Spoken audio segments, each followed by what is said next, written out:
Good afternoon, good evening, good whatever. Ladies and gentlemen, welcome into Hoopsville on a Sunday edition. I am your host, Dave McHugh. We are presenting this show live from D3Hoops.com, presenting sponsor from the WBCA NABC studios. We appreciate you taking the time to tune in and enjoy the show. We are in the final week of the regular season. That's the facts. Almost every conference will crown a AQ, an automatic bid to the NCAA tournament by the end of this week. A week from tonight, we will be on air at this point already selecting teams who we think are in and out of the tournament, but the AQs will be done. 86 of them will be punched by this point in a week. We already have one. The WashU men's basketball team has clinched the UAA championship, thanks in part to Case Western Reserve, who defeated Rochester today. Rochester almost kind of doing what they did last year, stumbling to the finish line. The difference is Rochester's in a little bit better shape than they were last year at this time, but stumbling all the same.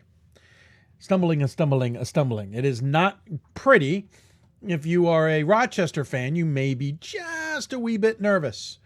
But I think you're still in the NCAA tournament, so we don't have to worry about that. So sure, we shall see what happens. But congrats to the WashU Bears, the men's basketball team, first to clinch an automatic bid to the NCAA tournament, and the first to put someone officially on the Pool C bid, and that would be Rochester. Granted, maybe the second to put someone on the Pool C bid. Amherst is in that Pool C mix as well after Wesleyan defeated them in the NESCAC quarterfinals on Saturday. I had kind of said that I thought the Amherst-Wesleyan game was a play to make it to the NCAA tournament type game, especially for Williams. I think I may have accidentally said Wesleyan there. Williams versus Amherst was essentially a play-in game. I think Amherst is still in much better shape despite the loss than Williams would have been. I think Williams would have been out.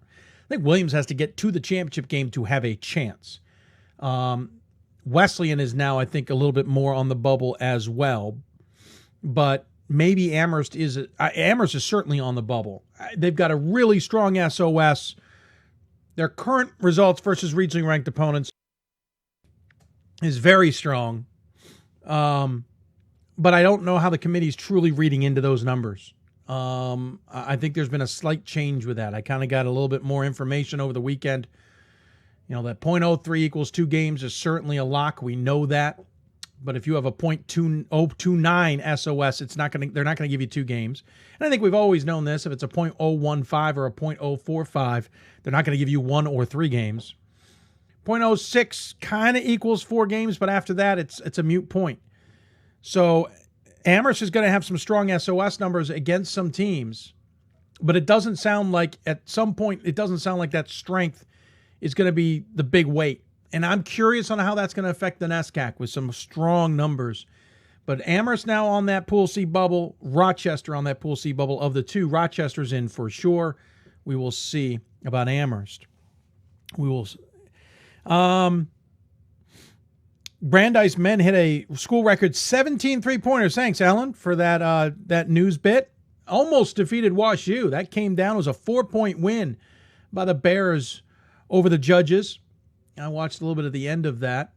It's tough to win the Sunday game, as I am always told in the UAA, and I agree. It is always tough to play that Sunday game, especially on the road. And for the Bears, it's nearly cost them a few times. It did cost them against Rochester last weekend, but a good win for them over Brandeis, who certainly was out to try and get the upset. If they had won that, we'd be going to the end of the season, and they'd be one of the last automatic qualifiers to be crowned. But instead, the WashU Bears get that AQ. They will move on. I'm sure lots of people want to know, will they be hosting? The true answer to that is we don't know, but I don't think so. That said, and I don't think so because the women are in position, plain and simple. The women WashU team is second in the regional rankings. They stay there, they'll be hosting, which means the men will be on the road, plain and simple. Whether the men deserve it or not is sadly irrelevant to the fact that the women has also deserve it, and women will get first rights. In an odd year, the women have the rights in the first weekend, and the men have the rights in the second weekend. And thus, being an odd year, in the sense of 2017, WashU men will be on the road the opening weekend, unless something crazy happens on the women's side, which I just do not see. So Alan's communicating with us via our Facebook simulcast. We are live on YouTube via d3hoopsville.com and d3hoops.com. You are watching us there. We appreciate you taking the time. I just remembered something unfortunate, that we did not drag over a link, so we will do so now to the front page of D3 Hoopsville. No big deal. We'll get that taken care of momentarily. But if you're also watching us on the simulcast, you can certainly ask us your questions there. We will certainly try and answer them in the quickest manner we can.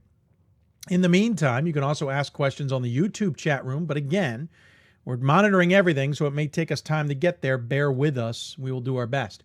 Honestly, the easiest way to ask us questions is to email us, hoopsville@d3hoops.com, or tweet us at D3Hoopsville, or use the hashtag Hoopsville. Those are the easiest ways to get a hold of us, and we certainly appreciate you taking the time to ask questions. Right now, we do not have any questions for our Hoopsville mailbag segment that I'm aware of. I will double check. But if you want one for the Hoopsville mailbag segment on this show while it's live, send them our way. And if you're watching the on demand or listening to the podcast, send your questions. We'll answer them on Thursday's show. Tonight's show, as it normally is, will cover the Northeast, the Atlantic, the South, and the Central regions.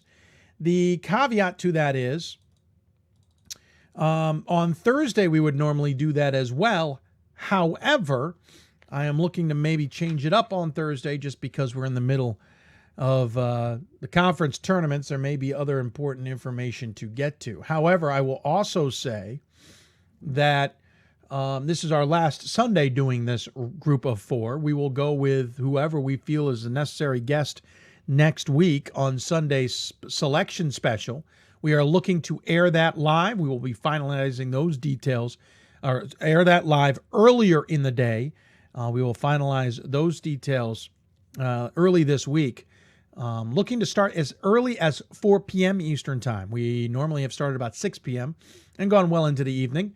I think we're going to try and start a little bit earlier just to give ourselves a little bit more time and get more of you involved as well. So look for the show to start at 4, and we'll try and talk to some guests.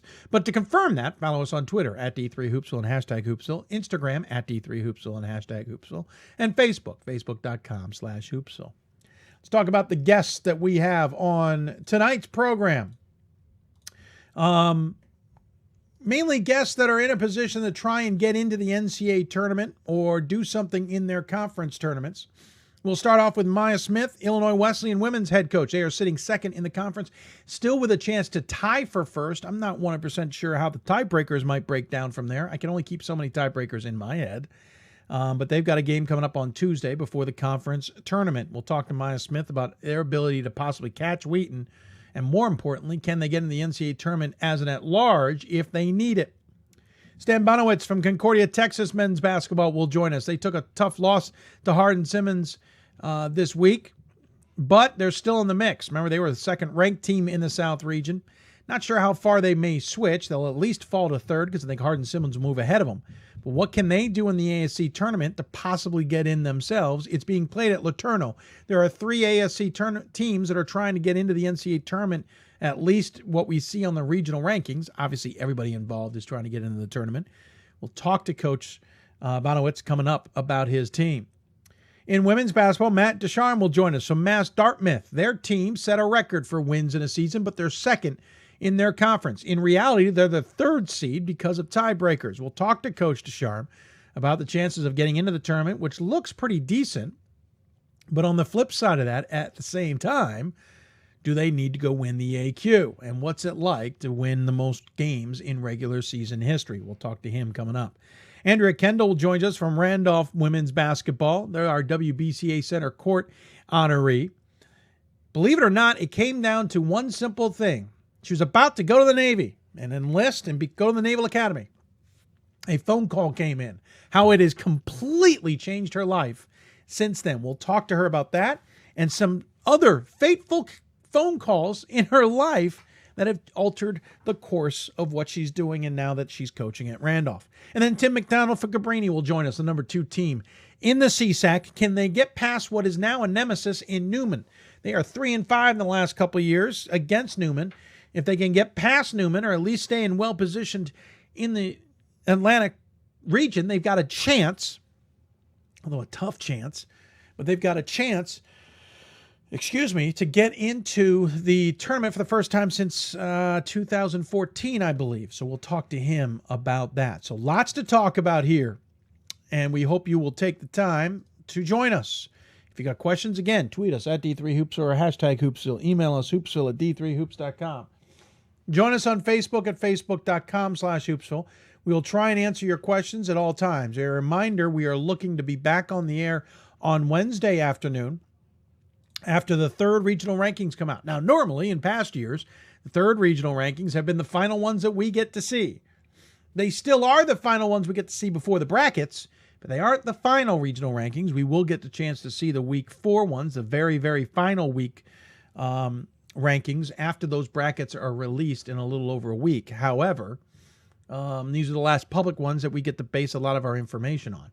Just as a heads up, the committee will do one more round. The RACs will do one more round of regional rankings next Sunday morning. And the national committee will make any changes that needs to be made. They will recycle the results versus regionally ranked opponents again and re-rank from there for their final selection rankings. A note that I need to clear up, and we'll clear it up often. For some reason, for the past 2 seasons, we've been under, and I've been under the impression that they have the last 2 weeks of regional rankings when looking at those results versus when it comes to selections. It turns out that is not true. We do not know where that came from confusion-wise. It very well could have been that that's where the NCAA was headed. They are headed there next year. But somehow we were under the impression they were there last year. Turns out they are not. They are basically looking at just the previous weeks. So here's how that affects things. Week 3's regional rankings the results versus regionally ranked opponents will be the numbers that the RACs will use on Sunday morning. The national committee will use those same numbers when they get the RACs decisions and make any adjustments they deem needed. When they redo the results versus regionally ranked opponents, it will be now based on week 4's, and that will lead towards the rankings. So week 3 doesn't technically have a play at the very end. However, it is a portal to the selection rankings, and so it's very important. It also gives us a chance to understand truly who may be on bubbles and, for example, Amherst, where they may be sitting when it comes to the Northeast region and how that could affect things. And we'll look at the Atlantic regions, another great example of understanding what's going on. Will Ramapo play blocker? Will Newman and Cabrini with their SOSs, last I checked, just slightly above 500? Will they be in an okay position to possibly make the tournament? Looking at SOS numbers again in the Atlantic region, Newman's SOS right now is a 503. Ramapo's a 491. Cabrini's moved up to a 522. So we'll keep an eye on all that and see how it plays out. So lots to cover here. And if you've got questions, we want to hear from you.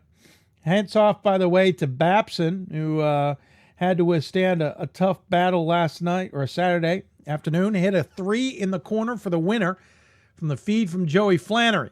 Everyone thought Joey would go for the win. The commentator even said Superman had put on his cape.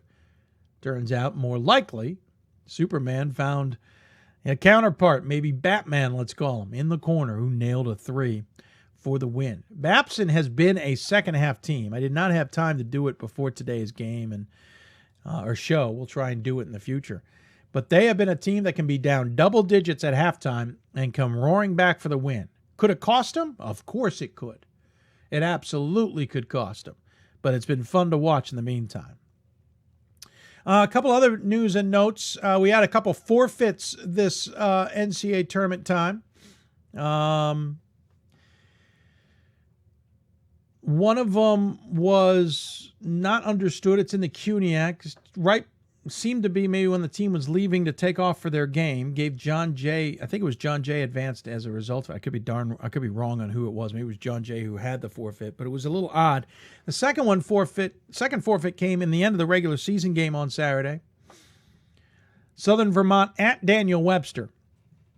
If you have not seen the video, you may be one of the few, because it is certainly making its ways around the internet. Viral would be a good statement for describing it. Basically what happened was, it was, I think, early in the second half, and players had come together and for a loose ball. There was some usual pushing and shoving, as apparently we've lost our camera shot. Well, isn't that nice to happen as we hit the show? We will hopefully get that back. Bear with us here. We're going to go to the video, though.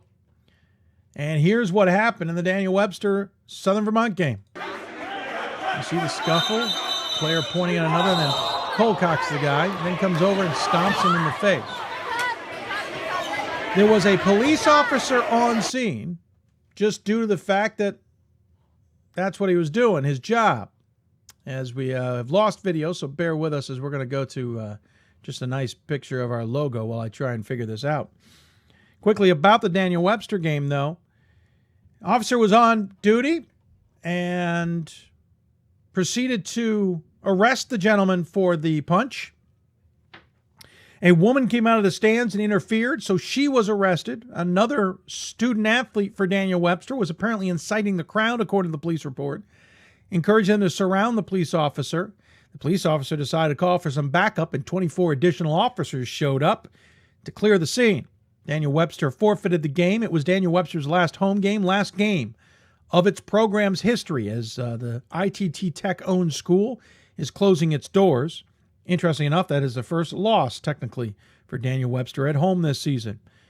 From what we've been told from reports, the Daniel Webster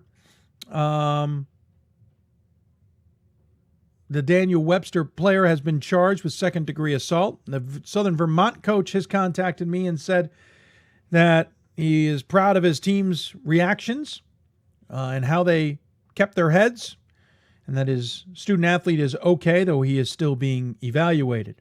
Certainly not what we love in Division III, but it has certainly garnered some attention nonetheless.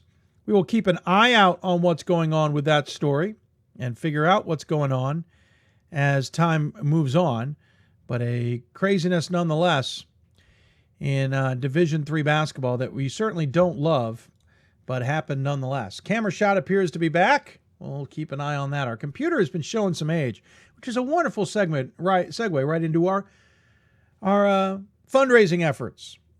We have clicked over 10% of our way to our goal, which is great to hear. The problem is we are not looking to get just 10% of our goal. We're looking to surpass it, and by a significant margin.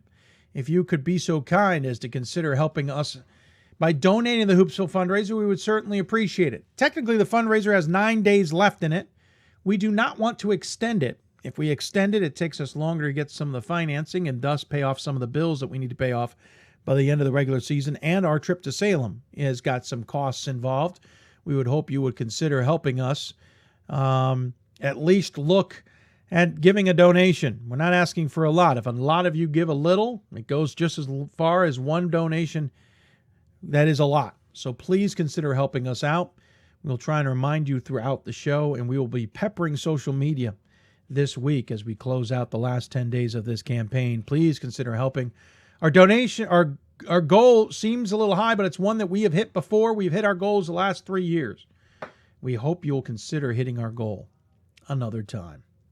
So on that note, we're going to keep going. But yes, I got a note from Ellen that the Daniel Webster story hit the Boston Globe. It hit every newspaper. It hit every news agency. We've been contacted by several because of the video.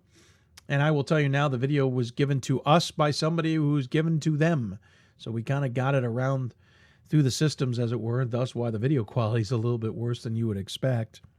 And obviously, being Daniel Webster is a New England school, no surprise the Boston Globe also picked up on that story. So yeah, that story was definitely picked up. We're going to take a break. When we come back, we're going to continue Hoopsville. We're going to talk to our first guest, who is Maya Smith, head coach of Illinois Wesleyan women's basketball. The team is in the hunt for the top seed in the conference, though I don't know the tiebreakers. They'd certainly love to finish that high if Wheaton can lose and they can win on Tuesday, but they're more importantly in the hunt for the NCAA tournament. We'll talk to Maya Smith coming up here on Hoopsville. You listen to Hoopsville, presented by D3Hoops.com from the WBCA and ABC studios. We'll be back with more Hoopsville right after this. My name is Marcus Walker. I was All-State, won a state championship, a high school All-American, and played college and pro ball. I play because I love the game. I grind to be the best. I sweat because I put in work. I'm strong because I believe. When I want to bring it before game time, I come to the house that college basketball built, the CBE. No matter your skill, take it to another level. Elevate your game right here at the College Basketball Experience at Sprint Center. I'm a Division III student athlete, and I know how powerful words can be. The term gay doesn't mean stupid, lame, or less than. So I pledge to speak up if I hear the term gay used in a derogatory way or any other homophobic terms. If you can play in Division III. I'm a Division III student athlete, and my teammates unconditionally accepted me as part of their family. So now I pledge to do the same for others. If you can play in Division III. We've got more schools than Division I, more fans than Division II, and more upsets than March Madness. There's 800 programs with over 11,000 games leading to 2 national championships. And we've been covering it all for over a decade. From Eastern to Occidental, from Puget Sound to Piedmont, from Southwestern to the University of New England, and from Hope to Calvin. Nobody covers Division III basketball like we do. We're at d3hoops.com at www.d3hoops.com. Great moments are born from great opportunity. That's what you have here tonight. That's what you've earned here tonight. This is your time. Now go out there and take it.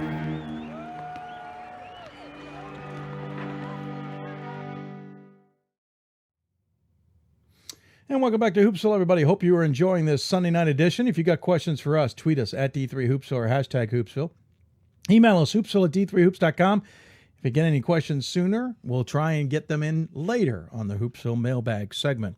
Of course, Hoopsville presented by the WBCA, NABC, and D3hoops.com. I want to thank them for their partnership. We'll have the WBCA Center Court segment coming up a little bit later in the program. One of the most interesting races going on in the country, especially in women's basketball, is the CCIW race. And, of course, it's almost like the schedulers planned this one out in the end. Wheaton's got a 1-game lead on Illinois Wesleyan, who's got a 2-game lead on Elmerson and Augustana, who are tied for third at 10-5. So the only thing left in question pretty much at this point, we know who the top 4 are going to be playing in the playoffs. The question is, who's going to host? Is it going to be Wheaton or is it going to be Illinois Wesleyan? Illinois Wesleyan a game back, and the two teams face each other on Tuesday. Another interesting twist in the CCIW, leaving the regular season a little bit later before the conference tournament, leaving less of a gap between the two. So we figured we want to talk this over. And so joining us on the City of Salem Hoopsville hotline is the head coach of Illinois Wesleyan. It is Maya Smith. Coach, welcome to Hoopsville. Thanks, Dave. Glad to be here. Apparently our technical difficulties continue. She's fine. I'm not. We'll figure it out. Don't worry, folks. Coach, yeah, like I said, you've got to be pretty thrilled with how this has progressed for you guys. You've gotten to a point where you're in the fight here and just have to basically finish it off at this point. But it's a tough game against Wheaton. So this is kind of both exciting and nerve-wracking all at the same time. It is. It's very exciting, and it's been a really good ride for our girls and our fans. So we're excited about heading up to Wheaton on Tuesday, and we've been playing some great basketball, so it's going to be a fun time. When you look at what you have to accomplish in this game, obviously Wheaton is on top by a game. You've got a win over them already, so conceivably you can, with a win against them, you'll get the tiebreaker. Is it almost a pre-CCI tournament game in that sense? Do you have to take that approach almost, that you have to almost win this to keep winning, if that makes any sense? Well, our goal is to keep winning, and at this point in time in the season, you cannot leave anything to the NCAA at-large pools. So we're going to try to take care of things ourselves, and we know how much weight that the Wheaton game has, and so we'll be trying our best. It's going to be a tough place to play in, but we played very well against them here and actually had a lot larger lead until we lost Rebecca Ehrschman to foul trouble. So, and then got a nice three-pointer at the end by Amanda Kelly to the go-ahead 1-point win. Yeah, not that you're leaving it to the end. I would never say that, but you certainly made it more interesting. to say the least. When you looked at this schedule, did you kind of look at that last game? I mean, we're talking at the beginning of the season. Did you look at that last game and go, yeah, that's kind of got the writing on the wall already? A little bit. The CCIW is a tough conference. In fact, I think that the CCIW is the toughest conference to play in. And certainly when you look at the schools that, when our own coaches ranked those schools, Wheaton was ranked number 1, we were ranked number 2. And then to look at the end of that schedule and see that final game there, it does put a little bit more of a clear picture on it. Yeah, Wheaton's been kind of the top of the conference since, and I don't mean this any disrespect, but since you guys vacated that spot. Exactly. After you've had it for a couple of years. So it's almost kind of a return of the tide, as it were. Wheaton's been up there since you've been there. Now you're kind of returning to the mix. And all the while, you've got others who are just nipping at your heels a little bit. I mean, Elmhurst has had a tremendous season this year. Augustana has had a great season. Carthage and North Central above 500. Most of the conference has been pretty competitive. It's been a fascinating year this year.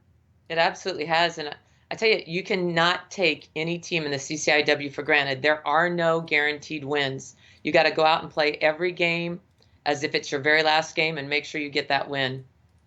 This might seem like an odd question, but has there been a surprise in the CCIW this year? I do think that Augustana has proved themselves to be better than what they were predicted to be. I think their style of play is actually doing really well. Hang on a second. Let me grab that. There we go. You got to love the auto lights. That's right.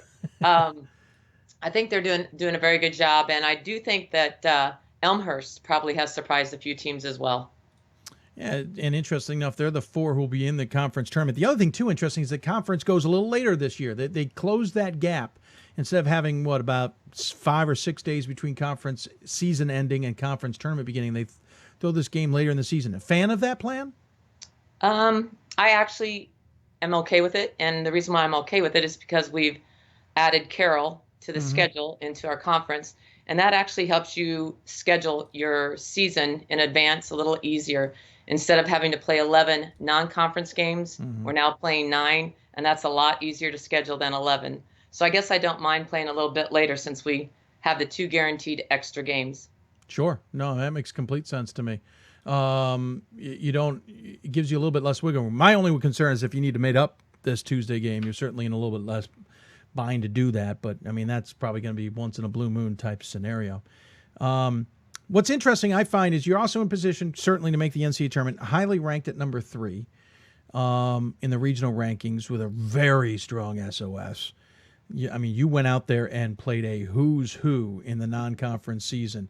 Tapped into the IAC with Luther. You played the WIAC and Stevens Point and Whitewater. Played Wash U. Granted, that was in a tournament that could have gone either way. And obviously, you tapped in and played Chicago as well and won that one in rather strong fashion. You even played Thomas More along with the conference.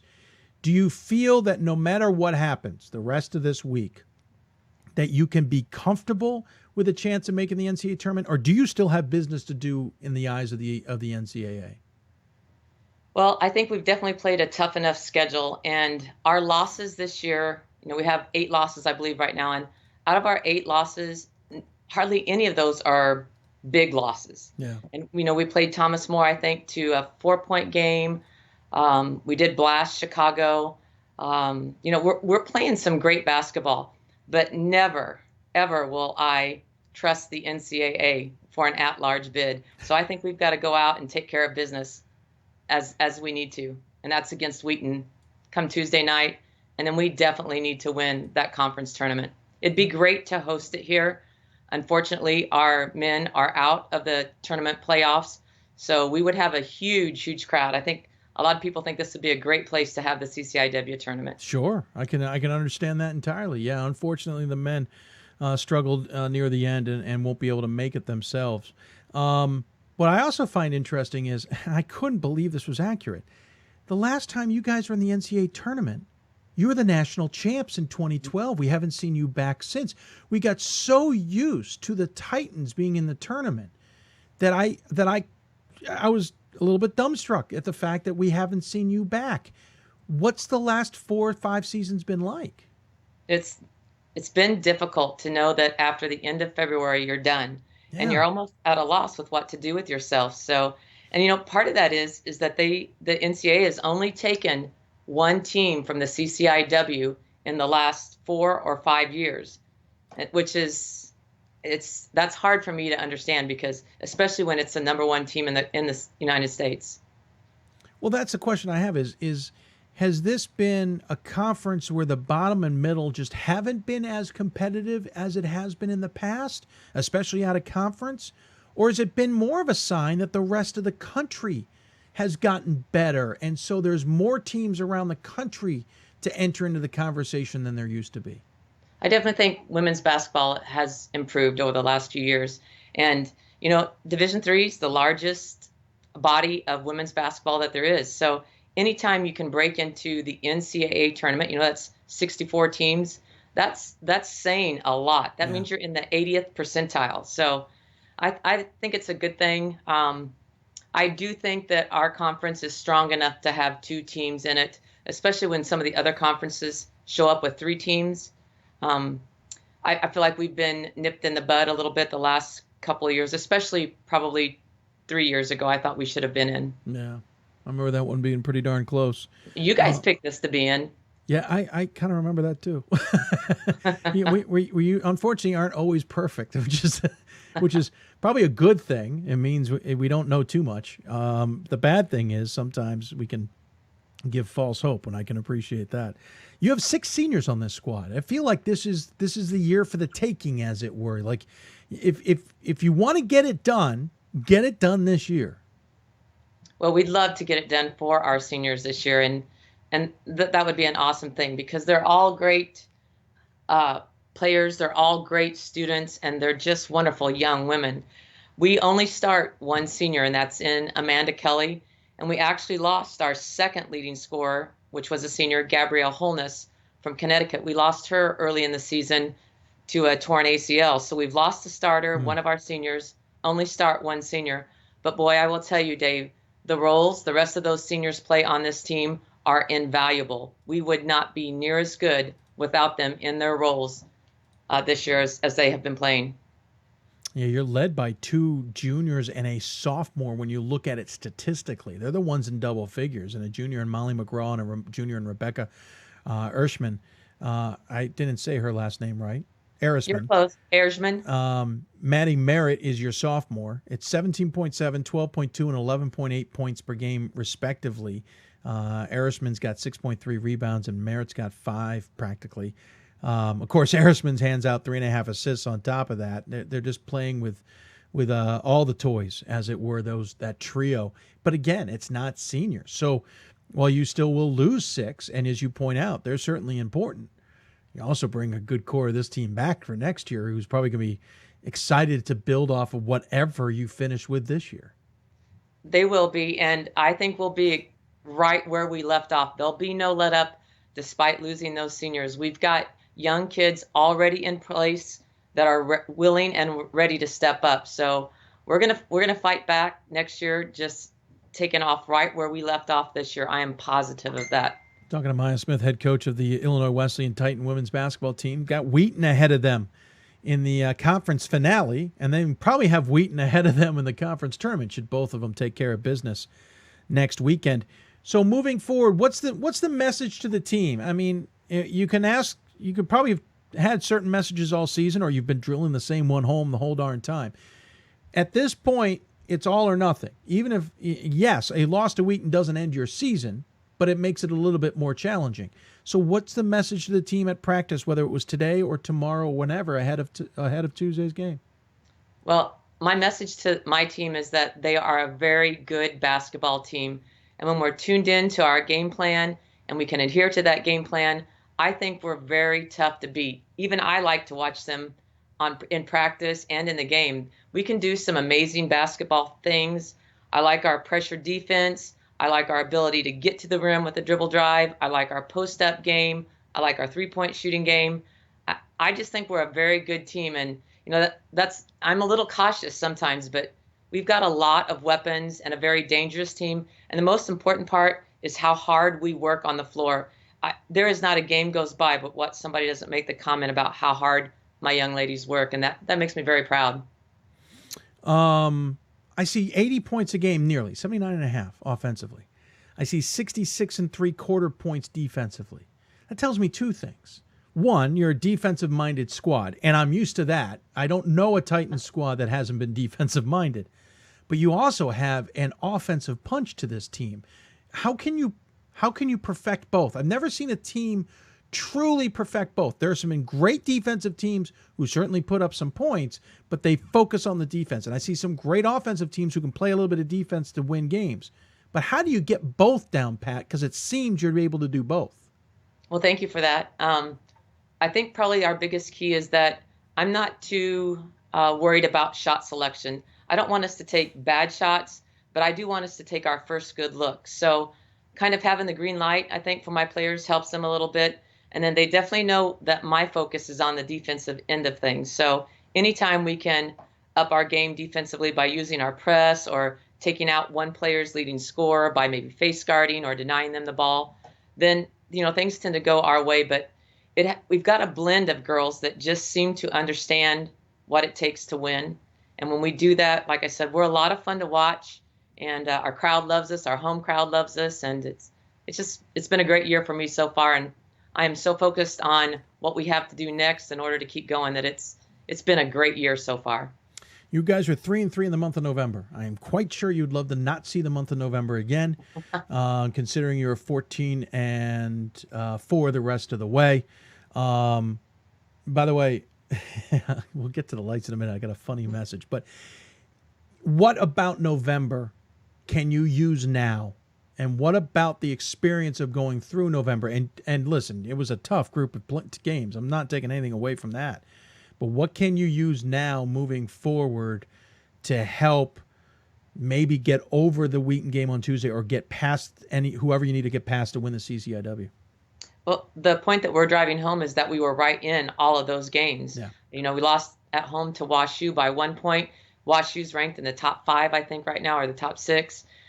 So if that's where those teams are and we're right with them neck and neck, we just need to tweak a few things, be a little bit sharper in a few things, maybe make 1 or 2 more baskets a game, and it's going to be there. So like I said, I really like this team. They're a lot of fun. I think they're very talented, and they believe in each other, which is even more fun to watch. Well, it's certainly going to be fun to watch you guys on Tuesday and then on the weekend. I realize you would love to have the games at home, but we're going to have fun watching you guys wherever you end up playing. I appreciate it that. is certainly going to be a challenge to go to Wheaton first. By the way, before I let you go, Bob Quillman, super Titan fan, has indicated that do you need a donation to help keep the lights on? Okay. I think we need to change the timer. Clearly, right. They don't give you much time in your office before they shut the lights out on you. Well, you know how coaches are. We're in and out all the time. Yeah, you guys are certainly busy. As always, we give the coach the final word. Any final thoughts you'd like to share with those who may be tuning in? I got a final thought for you, Dave. Okay. I absolutely had a blast meeting your photographer last week at Carthage. What a great man. And he was so complimentary of my girls. I had a proud day, and it was awesome to meet him. Was that Larry Radloff? It was. Very nice. Very nice. He is a good man. You are right. We certainly appreciate him and love him, but that is a great shout out, if I do say so myself. Thanks, Coach. Appreciate it. Good luck, and we'll talk to you soon. Thanks, Dave, for all you do. We appreciate you, too. Well, thank you, Coach. Appreciate the kind words. It is Mia Smith joining us here on the Hoopsville Hotline, sponsored by the City of Salem on Skype. Appreciate her taking the time. Good luck to her team. Big games, as we said. Tuesday coming up against Wheaton, and then in the conference tournament, either at Wheaton or at Illinois Wesleyan. We'll find out on Tuesday. Going to take a break. When we come back, Concordia, Texas men's basketball coach joins us to talk about his team and their chances at both a conference title and NCAA tournament berth. You're watching Hoopsville, presented by D3Hoops.com. Back with more after this. I used to never really talk. Ever. I was afraid if I said something wrong, everyone would laugh at me. But then I started to play golf with Special Olympics. It helped me to find my voice. And now everyone else is speechless. This is why we love sports. It's in the way they play. free from the pressures and all the money talk. Playing for simply the love of the game, where everyone has a shot at their definition of success on and off the field. This is what we love about sports, and what we can still love about college sports.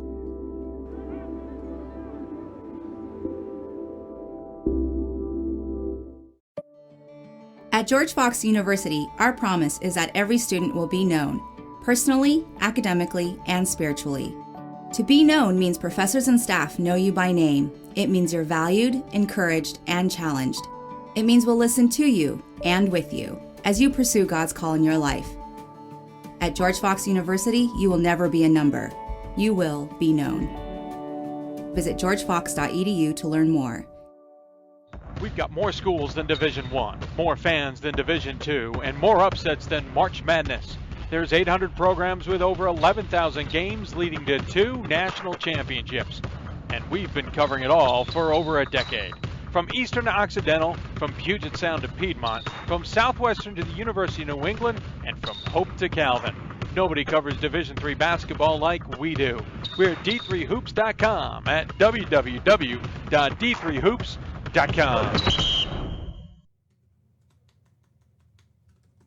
Welcome back to Hoopsville, everybody. Hope you're enjoying the show. Getting our due diligence here of getting our Twitter updated. If you follow us on Twitter at D3Hoops or hashtag Hoopsville, you can figure out what's going on. If you got questions for us, you can also ask them. Of course, Bob not only texted me, but he also sent it on Twitter. He wanted to make sure that the team paid its bills. You got to love those automatic timers on lights sometimes. They never cooperate with you when you don't expect them to work the way they work until you are in one of those situations. Just like technically we don't know how our computer is going to work. You've noticed if you're watching on video, our cameras have glitched out a couple times. It's a computer that just needs some loving. We haven't had time to give it any loving, and that is the reason for it. So it is what it is, folks, and appreciate you at least bearing with us. At least you can hear us. That's the more important thing out of anything. But I appreciate Maya Smith joining us here on Hoopsville. Her team's certainly playing pretty well. We're now moving down to Texas, talking men's basketball. Another team that is certainly playing well is the Concordia Texas squad. They're in a fascinating ASC battle, to be honest with you. Not really sure what to make of it.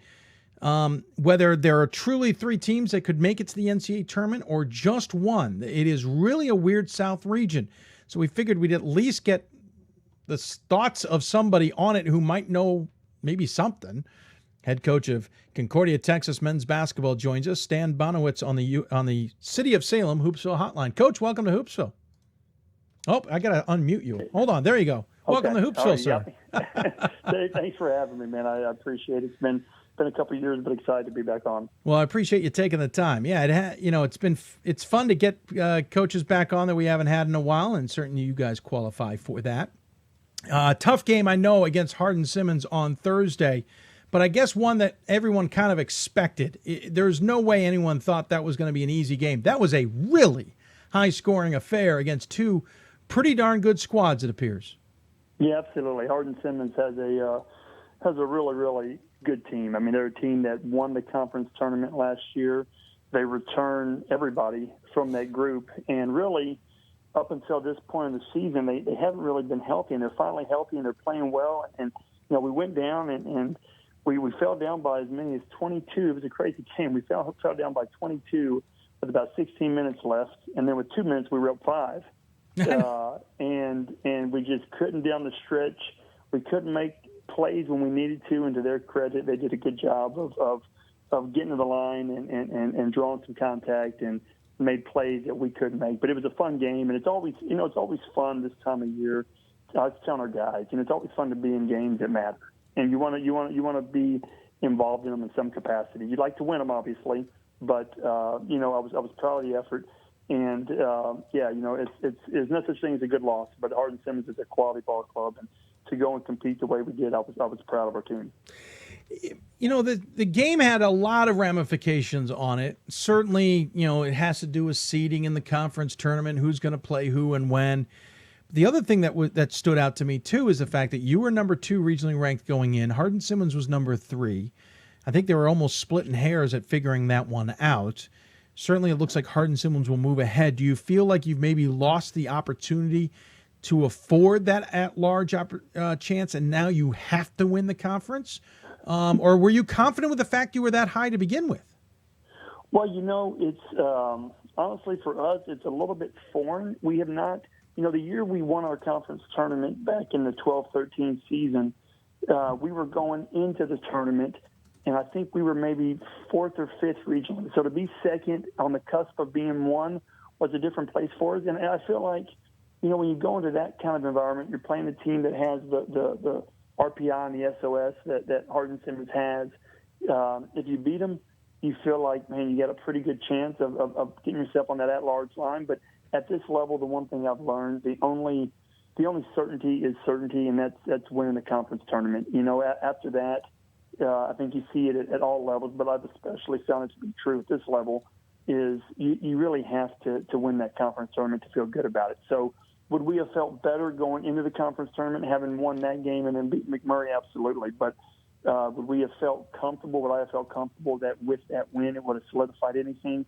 No, I honestly feel like, for us to have an opportunity, we're going to have to win it. And ultimately, we started the season up in Virginia, playing Virginia Westland in their tournament, and we saw that we had a young team, but a team with some potential. And my ultimate goal for the group was, as the year went on, just trying to figure out a way to get in the conference tournament. The ASC West this year was probably as tough. I've been here now 13 years. It's probably as tough as it's been. There was 5 quality teams, 6 if you include McMurray, but they're not eligible for the postseason. There were 5 teams that were all battling for 4 spots. And honestly, the one team that didn't get in, Howard Payne, had a really good ball club. And so the goal was to get in, knowing that if you get in the conference tournament, you give yourself an opportunity for more basketball, and from there an opportunity to get in the national. So, where the rankings will come out this week, we'll see. Hopefully the dip isn't too deep. But ultimately, we're going into the tournament with one focus, and that's trying to just stay alive for as long as we can. When you obviously a game like Hardin-Simmons is exciting. It also is a tough loss. You bounced back with a win versus McMurray, also a high scoring 112-98. Is it hard to get the guys refocused on the fact that, you lost, but you got to keep playing and there's another game and blah, blah, blah, blah, blah? Or is that easy when you lose to a high-quality opponent like Hardin-Simmons? It was interesting. I didn't know how we would respond. I think it can be tough, especially when you have a young ball club the way we do.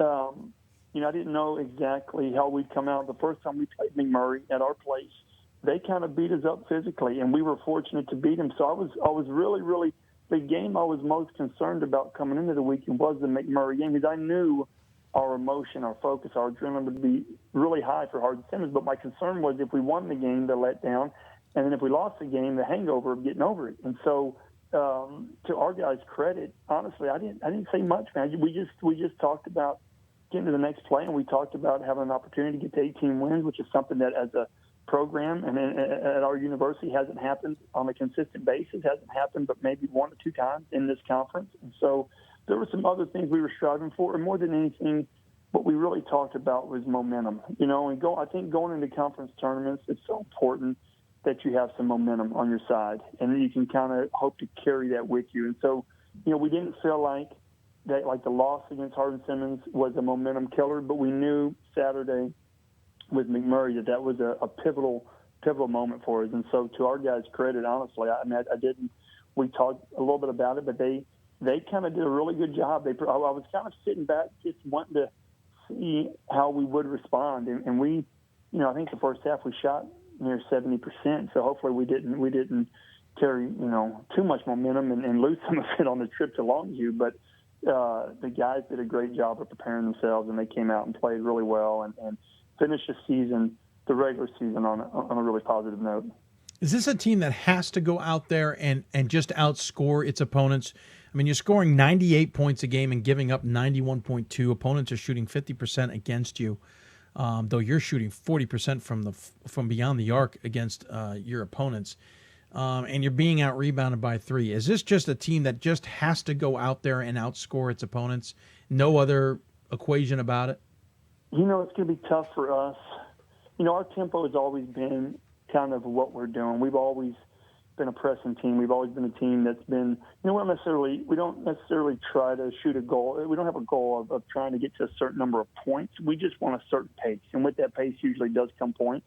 But for us, we struggle if the game isn't at that pace. We're just not physically a very, very imposing team. I mean, we're our 4s and 5s, we're a lot of times playing guards at those spots just because of roster makeup. And so we've had to be inventive, we've had to be creative, and we've had to have some moving parts. And with that, we've had to have guys willing to take on maybe roles that aren't their natural positions. And they've stepped up and they've done that, and they've been able to see where there's been some opportunities for them in the positive that if they do it, they could maybe take advantage of it. So, I think everybody ultimately, to win, you got to outscore your opponent. But I think more than ever this year, we understand the importance of offensively being efficient, and making sure we're having quality possessions and trying to maximize that side of the ball.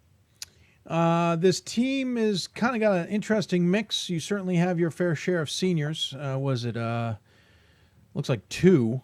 We got 3. We have three. Two that play heavy minutes. Ayatunde is our other one, and Ayatunde is a 1-year guy. He plays. He doesn't get maybe the heavy minutes that the other 2 seniors do. But that's the thing is you have the rest of it's all underclassmen, and they're certainly getting a lot of the points and a lot of the minutes. If anything, this is a nice growth year for you and a building year for the program. This isn't going to be a flash in the pan type season. Well, you hope not. I guess sure. When we started out the season, I didn't know. I knew I liked the physical ability of our young guys, but until they were good as freshmen and sophomores, but until they actually went out and went through it, I was uncertain, and I felt good.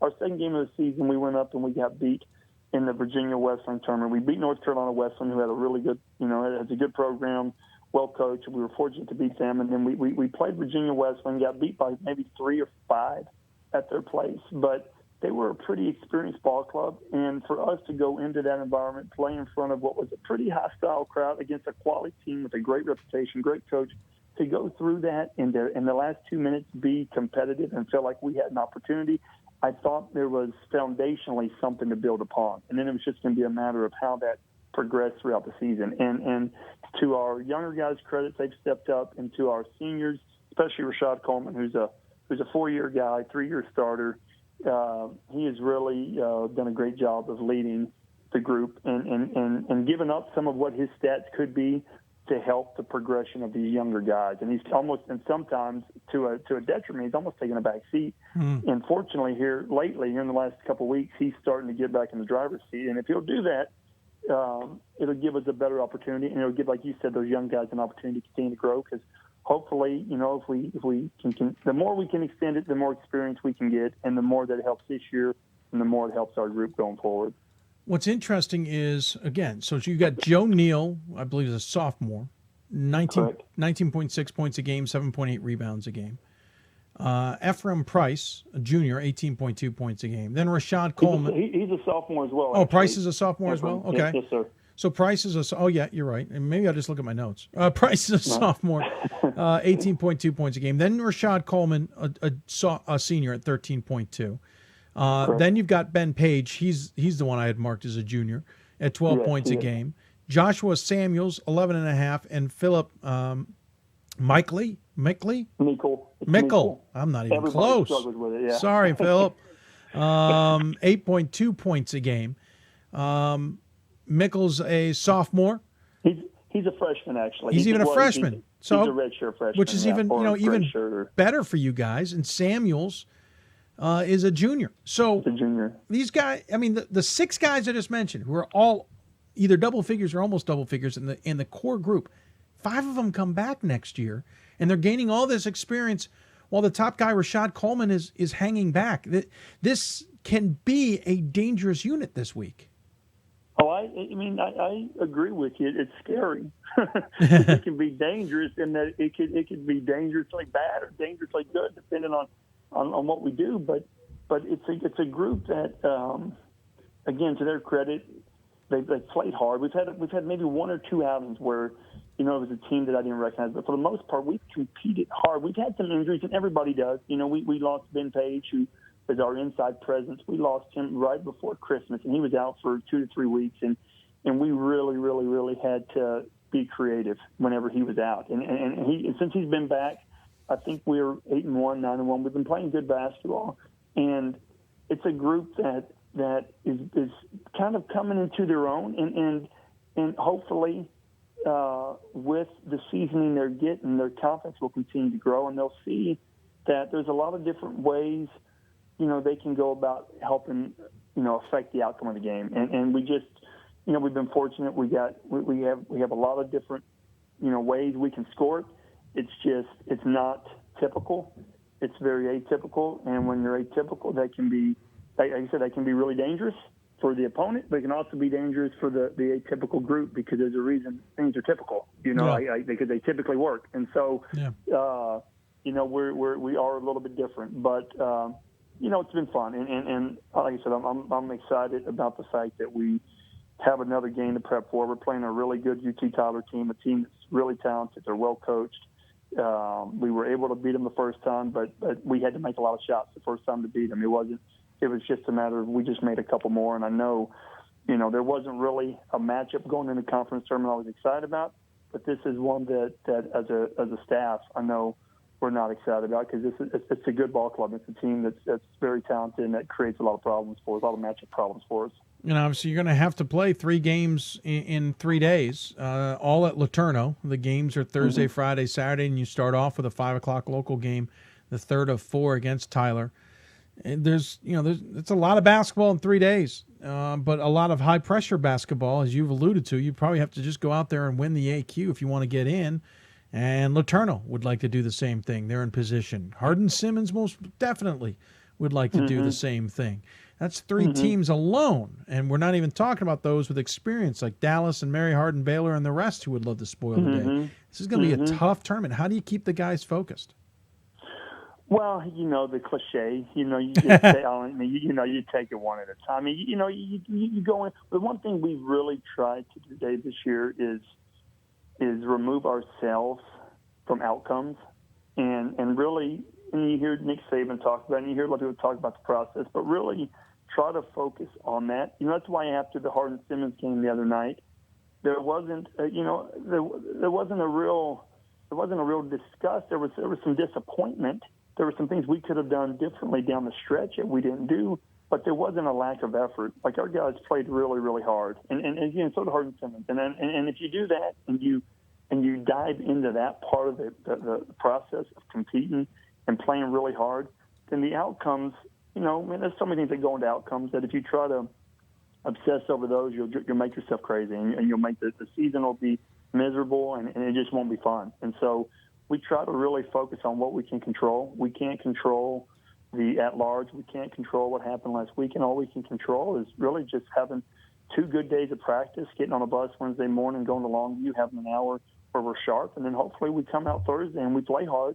And then if you're playing hard, you got to make shots. And all we can do is try and put ourselves in the right position offensively to take the right shots, and then hope like heck they go in, And if they go in, you get a chance to keep playing. If not, you got to, pack it up and see what happens. But I think if you dive too much into scenarios, not that you don't plan out as a coach, because you do think about the next game and what could be at the end of the road. And sure, you think about that game the other night, the national ramifications of it, but you can't communicate, you can't focus on it. And as a group, we've done a good job to this point of the season, not getting caught up in any of the, because I'm telling you, for about 3 weeks for us, for our West Division, ASC West, it wasn't until Saturday or yesterday that it got finalized who was even getting in.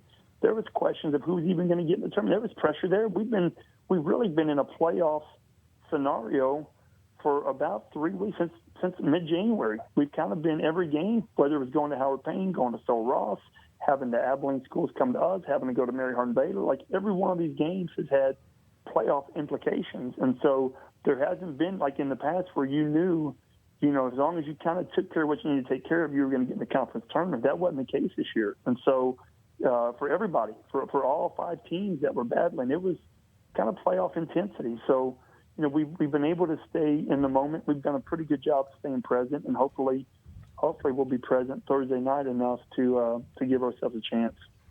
Well, Coach, I appreciate you taking the time to chat about the Tornadoes here, and certainly looking forward to the ASC finish. There's a lot of good teams in there. I've seen Hardin Simmons up close, and I'm pretty impressed with them. So to see you go toe-to-toe with them tells me a lot. Yeah.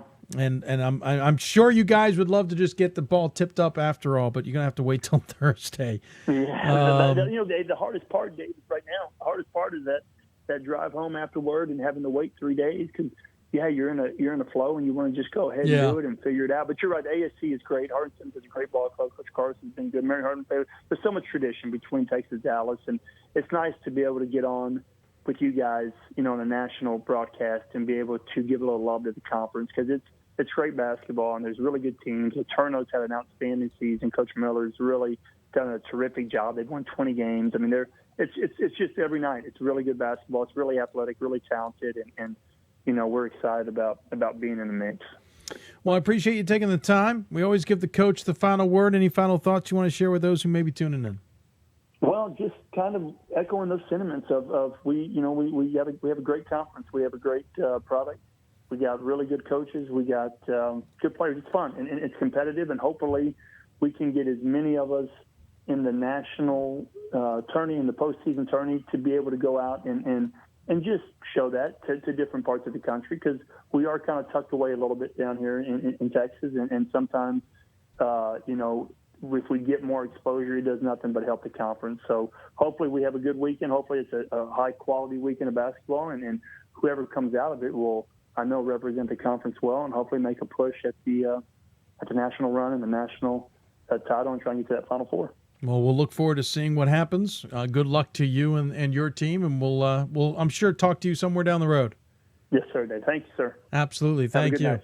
Stan Bonowitz joining us from Concordia, Texas, on the City of Salem Hoopsville Hotline. Of course, everybody wants on the men's side to get to the City of Salem for the men's championship weekend, which is coming up in a month's time. You can get your tickets today. Don't forget, going to the City of Salem and the Roanoke Valley. The 21st men's championship will take place there. We mentioned LeTourneau. They'll take off into the conference tournament action on Thursday when they'll face off against Texas Tyler. The winner plays in the semis on Friday and the championship on Saturday. All of those games at LeTourneau should be fun to watch.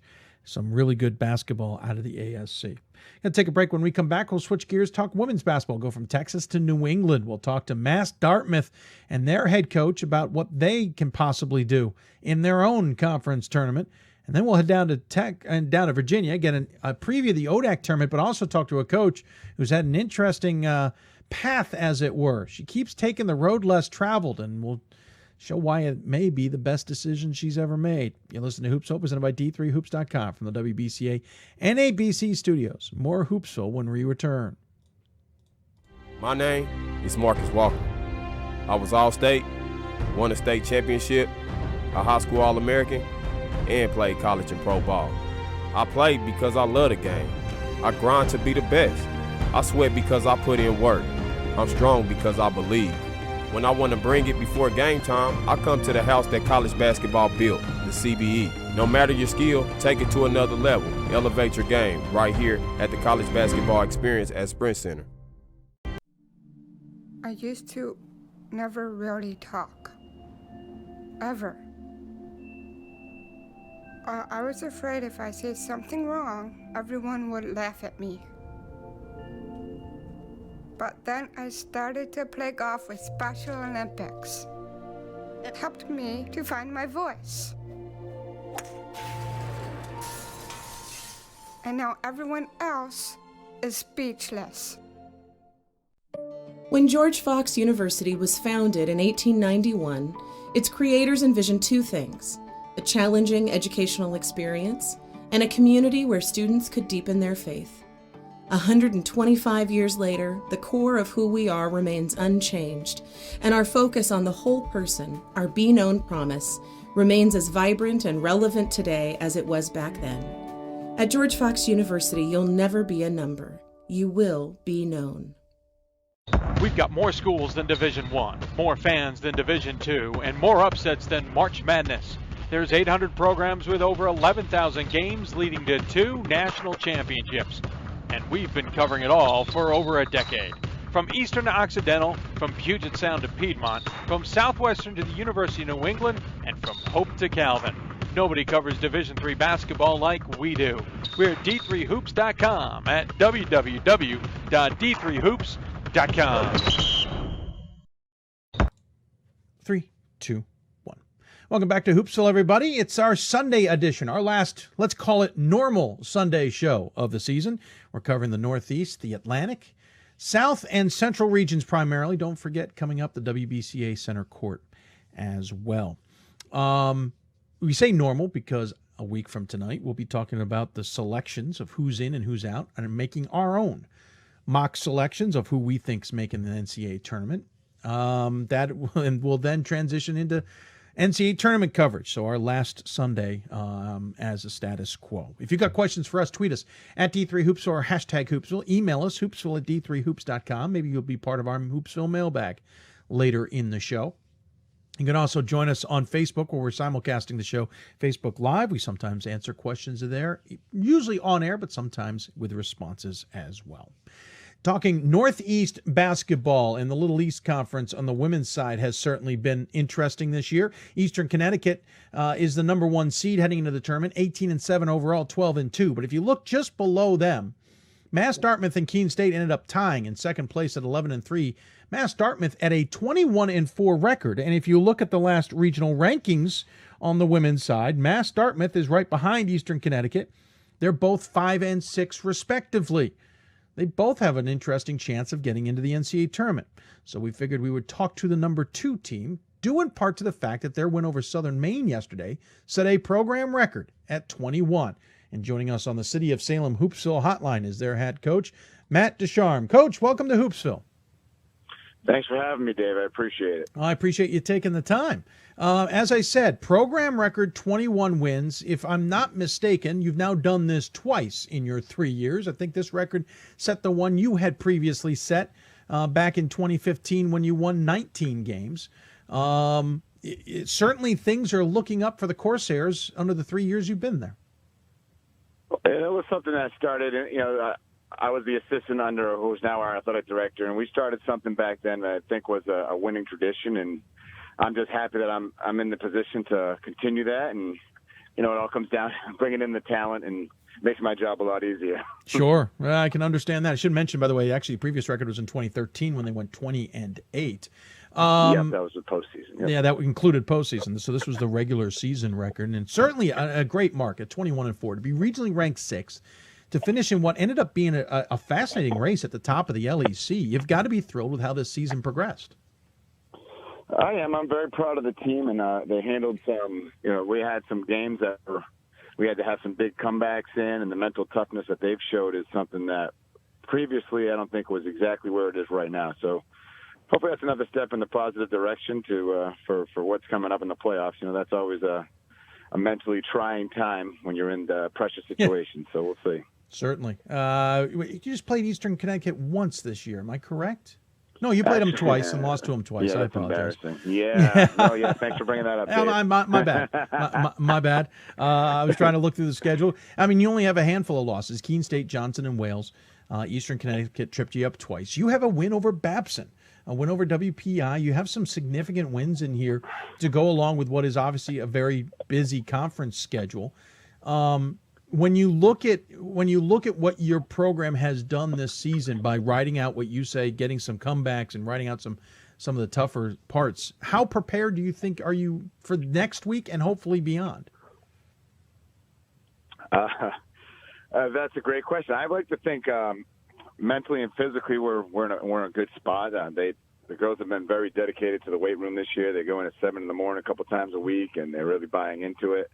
And like I said, hopefully some of these bigger wins we've had where, like, Babson was a great game, and we were able to pull that one out. And I'm hoping they can sort of pull some of those experiences out when they need it, when it's a one-and-done situation, that they don't fall apart and, lead at the end of the game. Pretty much what it comes down to. You got Mass Boston ahead of you. in the conference tournament. You're third due to tiebreakers. You obviously Keene beating you guys was part of that, but you split with them anyway. But the tiebreakers went in Keene's favor. They're the 2 seeds. You're the 3. You'll take on Mass Boston, who you just saw the other day, back on the 15th, and beat them by 2. And of course, earlier in the season, beat them on the 25th of January by 5. It seems like this is a little bit of a testy opponent to face off in the quarterfinals of the LEC. They're not a true 6 seed in my opinion. They're a very tough team. They lost a lot of close games. In fact, they just lost to EastCon yesterday by 4 points. They're going to be a tough matchup. They had us actually. We were speaking of one of those comebacks. We were down by 15 last time we played them with 4 minutes to go, and somehow we're able to come back and win it at a buzzer beater for by 2 points. So it's they're a tough matchup for us. The way we just match up very well with each other. So I'm hoping we can pull out a third win in the season, which is always tough over a team. But I think my team's ready to go. We'll see. I was wondering if looking at the regional rankings and understanding that you're sitting 6th with a pretty strong SOS gives you any confidence going into this week that that maybe you can get in the tournament without having to win the AQ, or do you have to put all your chips in and just go for it? I always use I'm being a New England Patriots fan. Don't worry, we're not holding it against you. I appreciate it.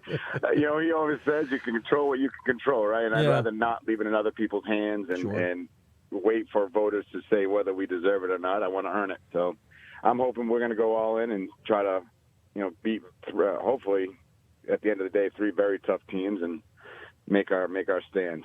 When you put the schedule together, was your intent to put together a strong SOS for the chance of an at-large? I mean, your SOS is in the 550s, which is pretty respectable. Was that the intent, or did it just kind of go in that direction for you?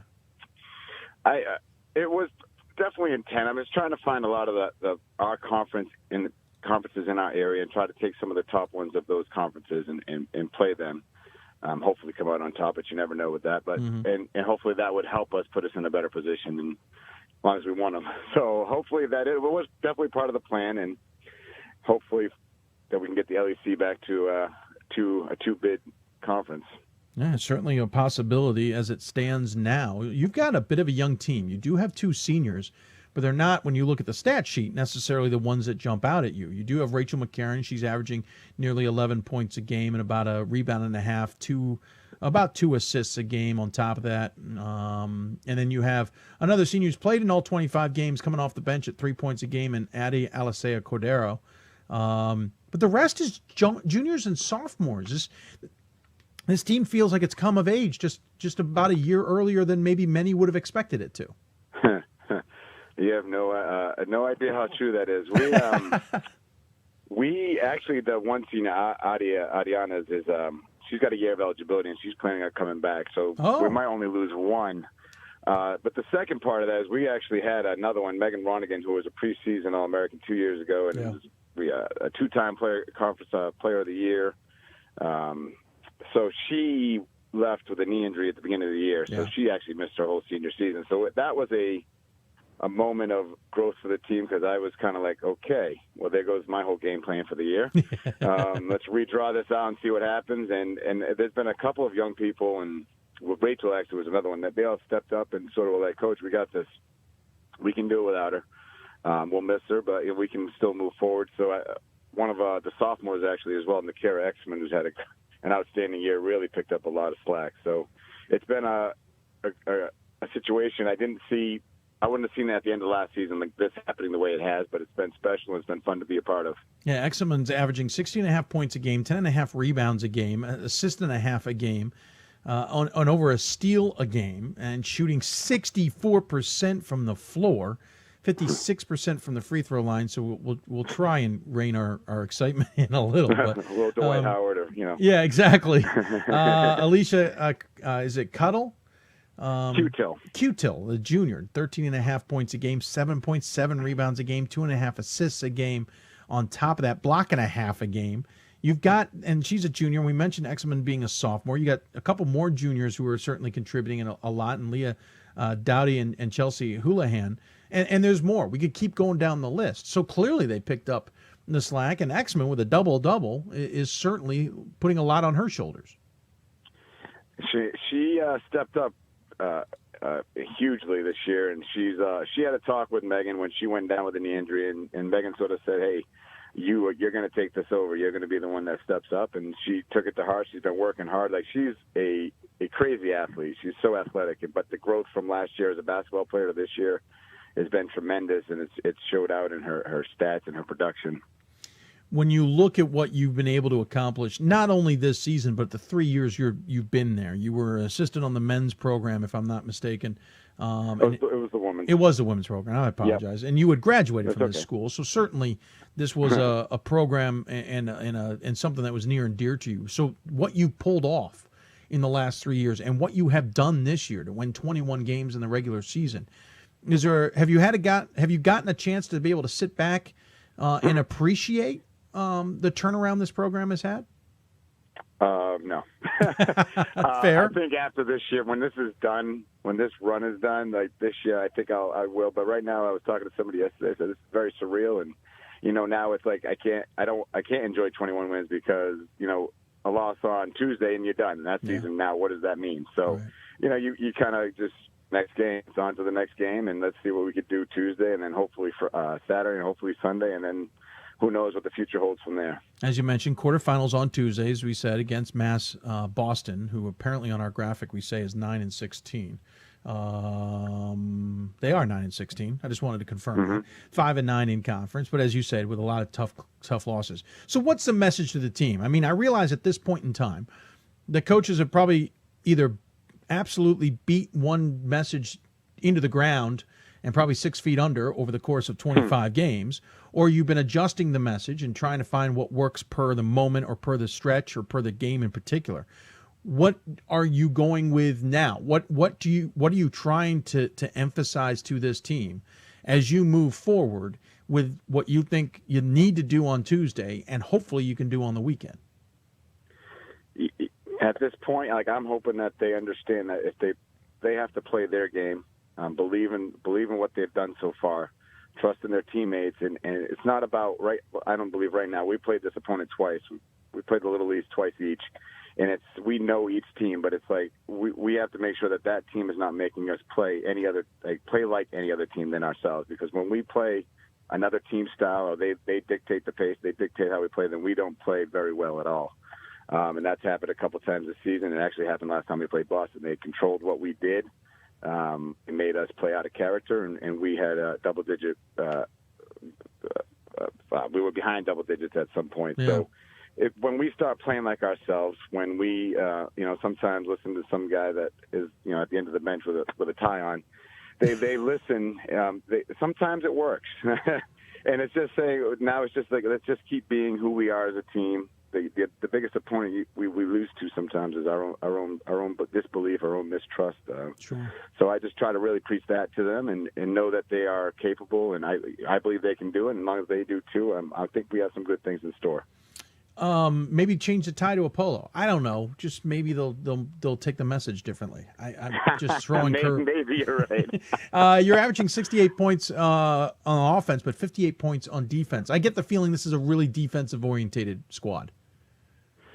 I love defense, and this is the first year I feel like we've bought into it for the most part. I mean, we still have our moments, but we're able to press for the first time since I've been here, just by having the necessary parts to do it. We've put a little bit more pressure. I think our man-to-man we used to get beat pretty much every first dribble, and I think we've really bought into not letting that happen, and our help's there, and our help to helper's the best it's ever been. So they've bought into it. They know they can score, as much as they need, but defense, they always say defense travels, defense wins championships. Defense is always the good thing. So when you can't shoot into the ocean, then if you can help the other team do worse than that, then you're okay anyways. Well, if you can't shoot into the ocean, we got to talk. Yeah, you guys aren't that far from the ocean, if memory serves. Obviously a great season and doing well, and I don't want to say that it's over in any way, but you've got, and I kind of alluded to it, you've got to like what you've got coming back next year as well. you build for now and then you build for the future. And I think right now, we're in a good spot. I just, you never know what happens every year. Like I said, losing someone to injury or knock on wood like we did this year, or who knows. But my feeling is everybody wants to be back and wants to do bigger things than whatever they get done this year. So I'm happy with what we got, and we'll see where it goes. Well, I appreciate you taking the time to chat about the squad. The Corsairs are certainly playing very well. 21 wins on the season, as we mentioned, with just 4 losses. They take on Mass Boston coming up in the LEC quarterfinals. Coach, as we mentioned, or as we always do, we give the coach the final word. Any final thoughts you want to share with those who may be tuning in? You caught me off guard on that one. And I should know this question. I look out for what we might do. I'm hoping that we get to see some people we've never seen before when we make it to our first NCAA tournament, hopefully this year, and tune in and watch the Corsairs and watch the young team hopefully rise up and do something special. It would be fun to see if the Corsairs make the NCAA tournament, win or lose, and getting an at-large bid. It would be fun to see it for sure. Congratulations on a terrific season. We appreciate you taking the time, and good luck the rest of this week. Thanks, Dave. Matt Ducharme joining us here from Mass Dartmouth. Again, as we mentioned, 21-4 Mass Boston coming up, 5:30 Eastern start on Tuesday. That game is the quarterfinals, and as you heard Coach mention, Saturday, Sunday is the championship games, or I should the semifinals and championship in the LEC. Keep an eye out. It should be fun to watch. There's a real chance I think the LEC can get 2 teams in on the women's side. I think Eastern Connecticut's in a very good spot, and I think Mass Dartmouth's in a very good spot. We'll see where the regional rankings kind of move everything on Wednesday. But so far, Mass Dartmouth has done nothing but put themselves in a better position. When we come back, we'll keep the conversation going. We'll talk women's basketball at the WBCA Center Court. We'll go down into Virginia, talk to the Randolph head coach, get a little bit of a preview of the ODAC tournament, but more importantly, find out why the road between coaching and going into the U.S. Navy came down to one moment at one night with a paper in front of her and a phone call that was made. We hear the whole story coming up. You listen to Hoopsville, presented by D3Hoops.com from the WBCA and ABC studios. More Hoopsville after this. We've got more schools than Division I, more fans than Division II, and more upsets than March Madness. There's 800 programs with over 11,000 games leading to 2 national championships. And we've been covering it all for over a decade. From Eastern to Occidental, from Puget Sound to Piedmont, from Southwestern to the University of New England, and from Hope to Calvin. Nobody covers Division III basketball like we do. We're at D3Hoops.com at www.D3Hoops.com. My name is Marcus Walker. I was All-State, won a state championship, a high school All-American, and played college and pro ball. I played because I love the game. I grind to be the best. I sweat because I put in work. I'm strong because I believe. When I want to bring it before game time, I come to the house that college basketball built, the CBE. No matter your skill, take it to another level. Elevate your game right here at the College Basketball Experience at Sprint Center. Cheer for the stumbles, the he shoulda had that's, and the tears that linger. For in those moments, greatness lies. There, you will find the provoked, the determined, the unified. It's in those moments that champions are born.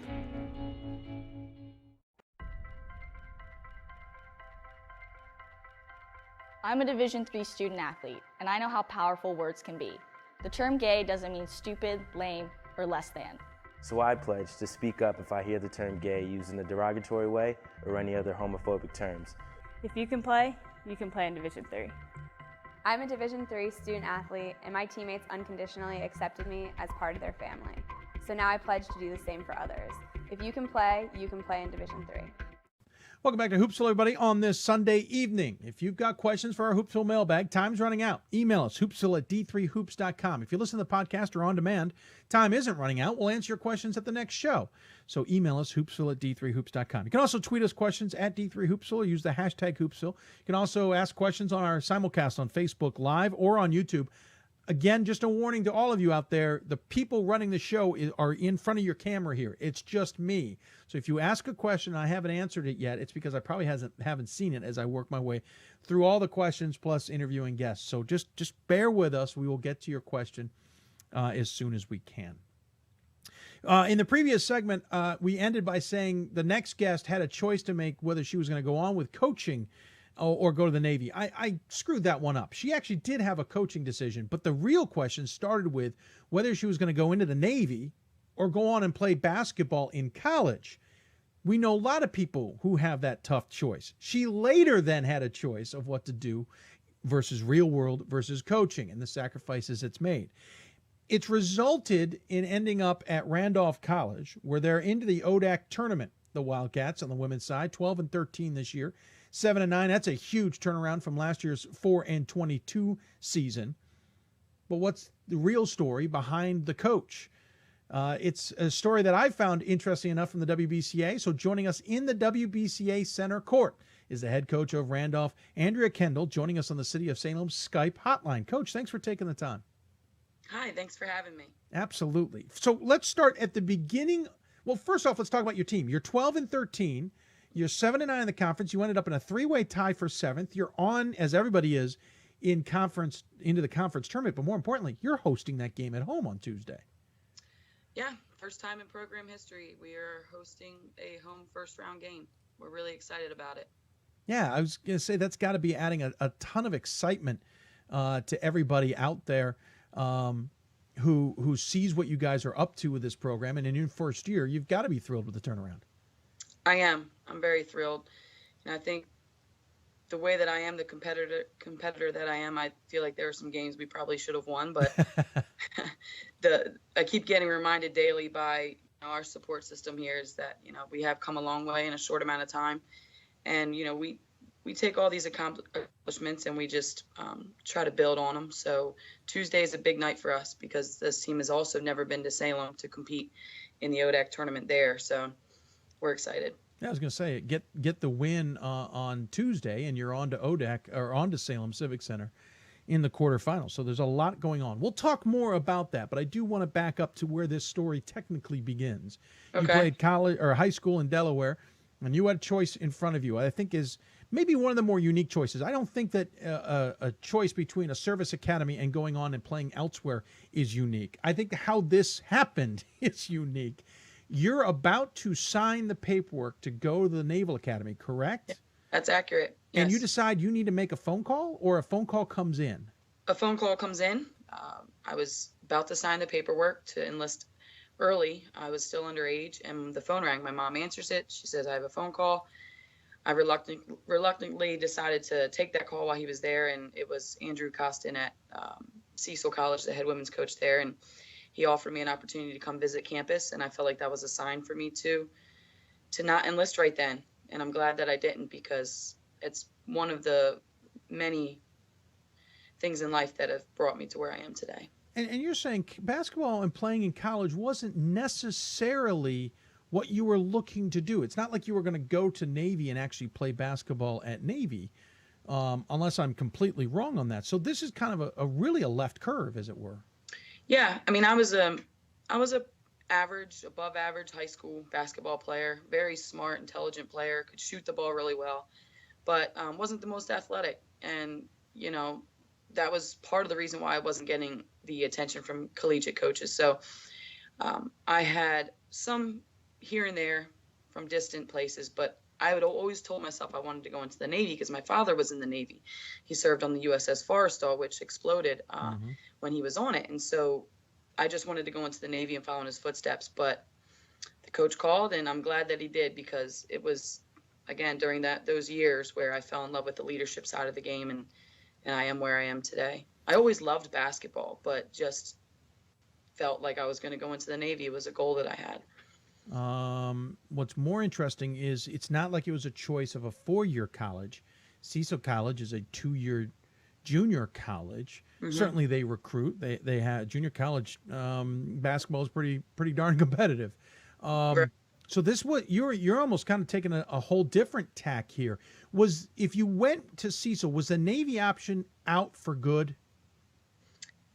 I was going to get my degree, play college basketball, get my degree, and then probably enlist in the Navy. That was the next plan. So the next plan was to enlist in the Navy after I got my degree and go in at a higher rank. Okay. Okay. So Navy wasn't completely out of the mix. So you decide you go not on. Right then. Yeah. Okay. So you go on to Cecil, and then you continue on, and you end up at Newman University. Correct. Where you played for 2 years in Division III basketball. Clearly, at some point, you felt, yeah, I like this.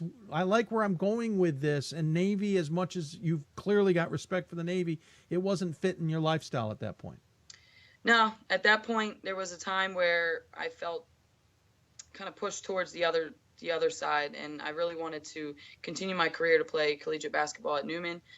And then while there, I was studying computer engineering and programming, so I knew that if anything, I was going to be and get involved in that field, whether it was with the Navy or not. And it wasn't really until my senior year in college at Newman where I decided I wanted to coach.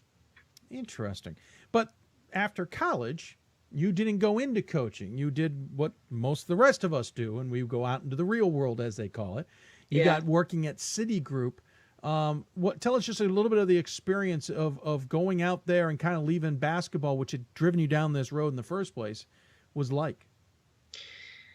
Once I graduated college, I had an offer to work at Citigroup, which is where I had my internship, and decided that it was an incredible opportunity. The money was really good, and I didn't really at that time.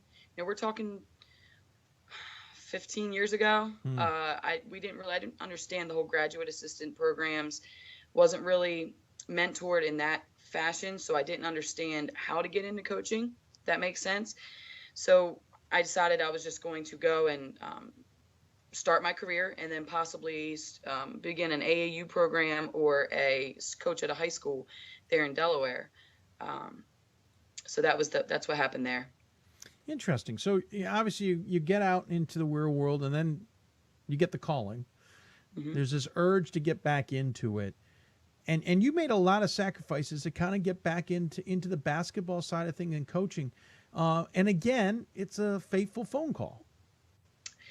Yeah. I got a phone call when I was living in Delaware. I got a phone call about an opportunity to coach high school basketball in North Carolina. My sister had actually lived down there and had some connections. And so long story short, I had an opportunity to go down and coach high school basketball at a school outside of Raleigh and teach. And I was going to have to teach in the lateral entry program, which meant I would have to go back to school at North Carolina State and acquire my teaching license. So it was a big decision. My mom was just diagnosed with Wegener's disease. She was recently out of the hospital from that. But again, I just had this unexplainable, overwhelming feeling that this is what I was supposed to do.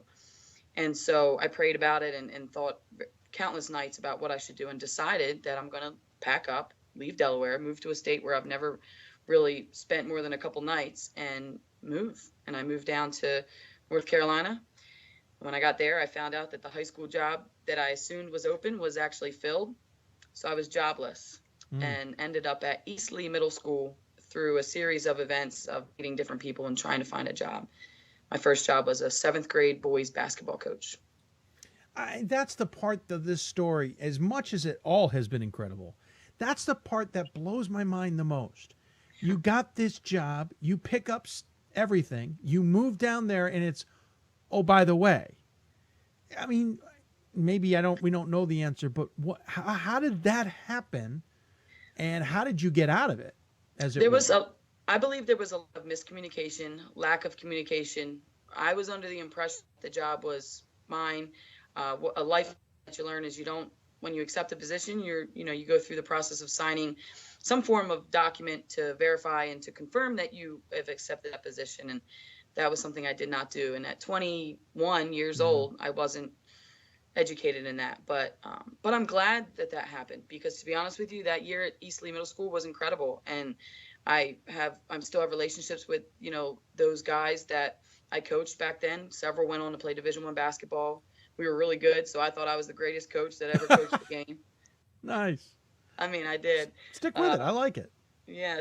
But it was incredible. It was an incredible experience, and I believe I tell our kids every day that, and I'm a walking example that everything happens for a reason. So, that 1 year there, I spent a year there, and then had some time at the high school level as well. Well, and then you get involved. This is where the coaches of the WBCA basically become kind of the ones that pull you in the right direction, whether it was intentional or unintentional. Kentucky's head coach, McHugh Mitchell, kind of drags you in one direction, maybe unintentionally, and then another coach from Emory and Henry, Rose Katz, drags you in another. Can you tell us a little bit of how they inspired you to, or at least guided you in whatever they did to where you ended up? Absolutely. As a high school coach, I would attend the North Carolina Coaches Association, their clinic every year.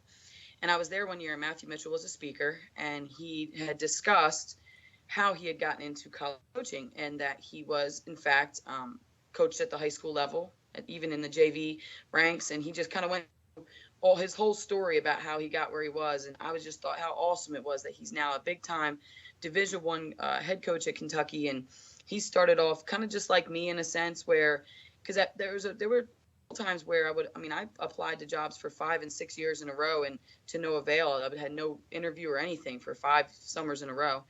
And so that inspired me to not give up, knowing that he had kind of came through the same path that I went through, really inspired me to not give up.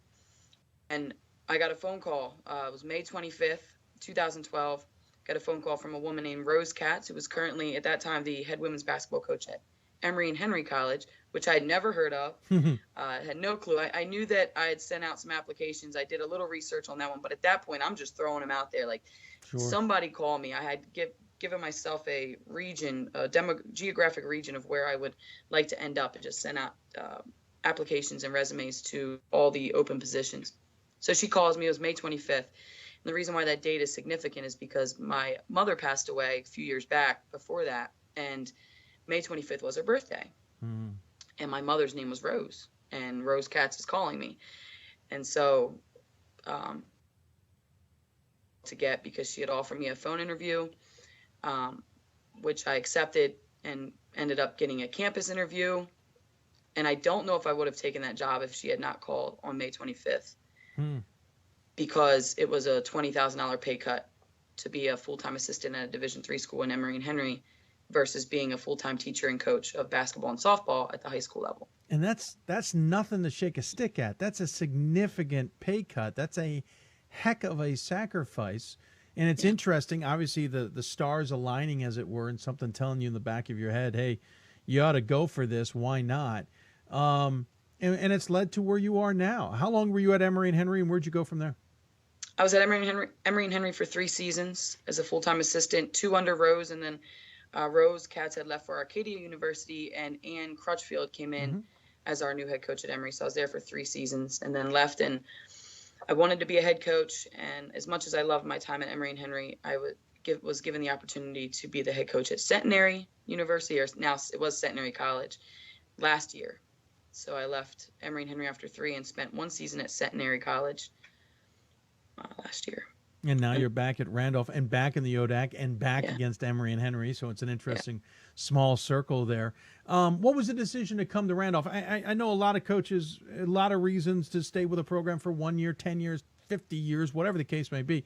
So I'm just curious with what your story has been, what drew you to Randolph? A lot of people ask me that, Dave, because at Centenary, I knew we were going to win a lot of games this year if I stayed, and they did. They won 20 games, and I just felt really strongly in our opportunity for success. And then I'm being asked to come down and take over a program that's historically not been very good, hasn't made it to the ODAC tournament at Salem. Well, I come down and I meet everybody, and the entire campus is very welcoming, very supportive. Just took me in almost as if I was already employed here. But I tell you what really did it was when I met the team. I walked into a conference room and sat in front of 10 young ladies that I don't know who needed who more, but they were just incredible and just really wanted to be motivated and really wanted to have someone come in and relight the fire of basketball to them and bring that passion back. And I just, to be honest with you, I fell in love with those kids right then. I knew that I could help, and I knew that they were great kids. I got a good sense for what they wanted to accomplish here, and I I like a challenge. I like a challenge. Well, the team has responded. As I said, 12-13, a turnaround from 4-22. We should point out the previous 2 seasons before that were 13-13 and 11-15. But it's a team that not that long ago went 0-25 back in 2010 and 11. You beat Shenandoah in your last game, 49-38 on the road, which set up a game at home in the ODAC tournament against Bridgewater, who you beat earlier this month, 74-69. I guess to some degree you're playing with gravy. Obviously, everybody gets into the ODAC, but to be playing at home is great. And I know this team would like to get to Randolph. The men's program certainly has had success getting there in its short time. Does that add pressure? Or is the team can the team play a little bit looser because they've already accomplished so much? Well, I don't want them to play looser. That's one of the things we have to talk about. I don't want them to be satisfied with what we've accomplished, because as much as we know it's a great accomplishment to play at home, to host a game for the first time ever, to win 12 games, which they reminded me yesterday they tripled their win count from last year. Those are all great things, but if you're a true competitor, you want to play in the highest and most incredible atmosphere, and that is at the Salem Civic Center in Roanoke. And for us, that was our ultimate goal all year, Dave. We've been talking about it. We have this road that we're looking down, and Salem's at the end of it. We're going to hit roadblocks, and we're going to have bumps in the road. But what we want to do is play there. So I believe that there's not too much pressure because we really don't have anything to lose. But I think there's a ton of excitement. I think the kids really, truly have a passion for going out there on Tuesday and showing that we do belong to play in Salem. And, but they also have to understand it's not a simple task. Bridgewater's no easy task, that's for sure. Sure, and obviously you guys have recent memory of the 5-point win at their place back on the 4th. When you look at this ODAC tournament as a whole, I won't be one of those who says, "Can you win it all?" I don't think that's necessarily fair, considering where you guys are positioned. But what do you think of the makeup of this conference, and do you think we might be able to see whoever comes out, whether it be 1 or 2 teams, maybe make some waves in the NCAA tournament? Absolutely. I said it from the gate. At our media day, this conference up and down, we have our strong teams. We have coaches that have worked really, really hard to build their programs and have had consistent success, and that's the teams that are at the top. And I was honored to be a part of growing that Emory and Henry program to help it become one of the top teams as well. But to answer your question, I think that anybody can win it this year. I really do. We were down 21 to Lynchburg in about a month or so ago, and we end up losing by 10. I've seen Randolph make and beat Guilford, or Randolph make and beat Lynchburg at the buzzer, and they're in the middle of the pack. So I just really feel like anybody could win it this year. It's just a matter of who's going to show up on what day, and it's all about the players and what they bring to the table when we show up there. One of the bigger tournaments in the NCAA on the conference level, the ODAC tournament kicks off on Tuesday. Everybody heads to Salem.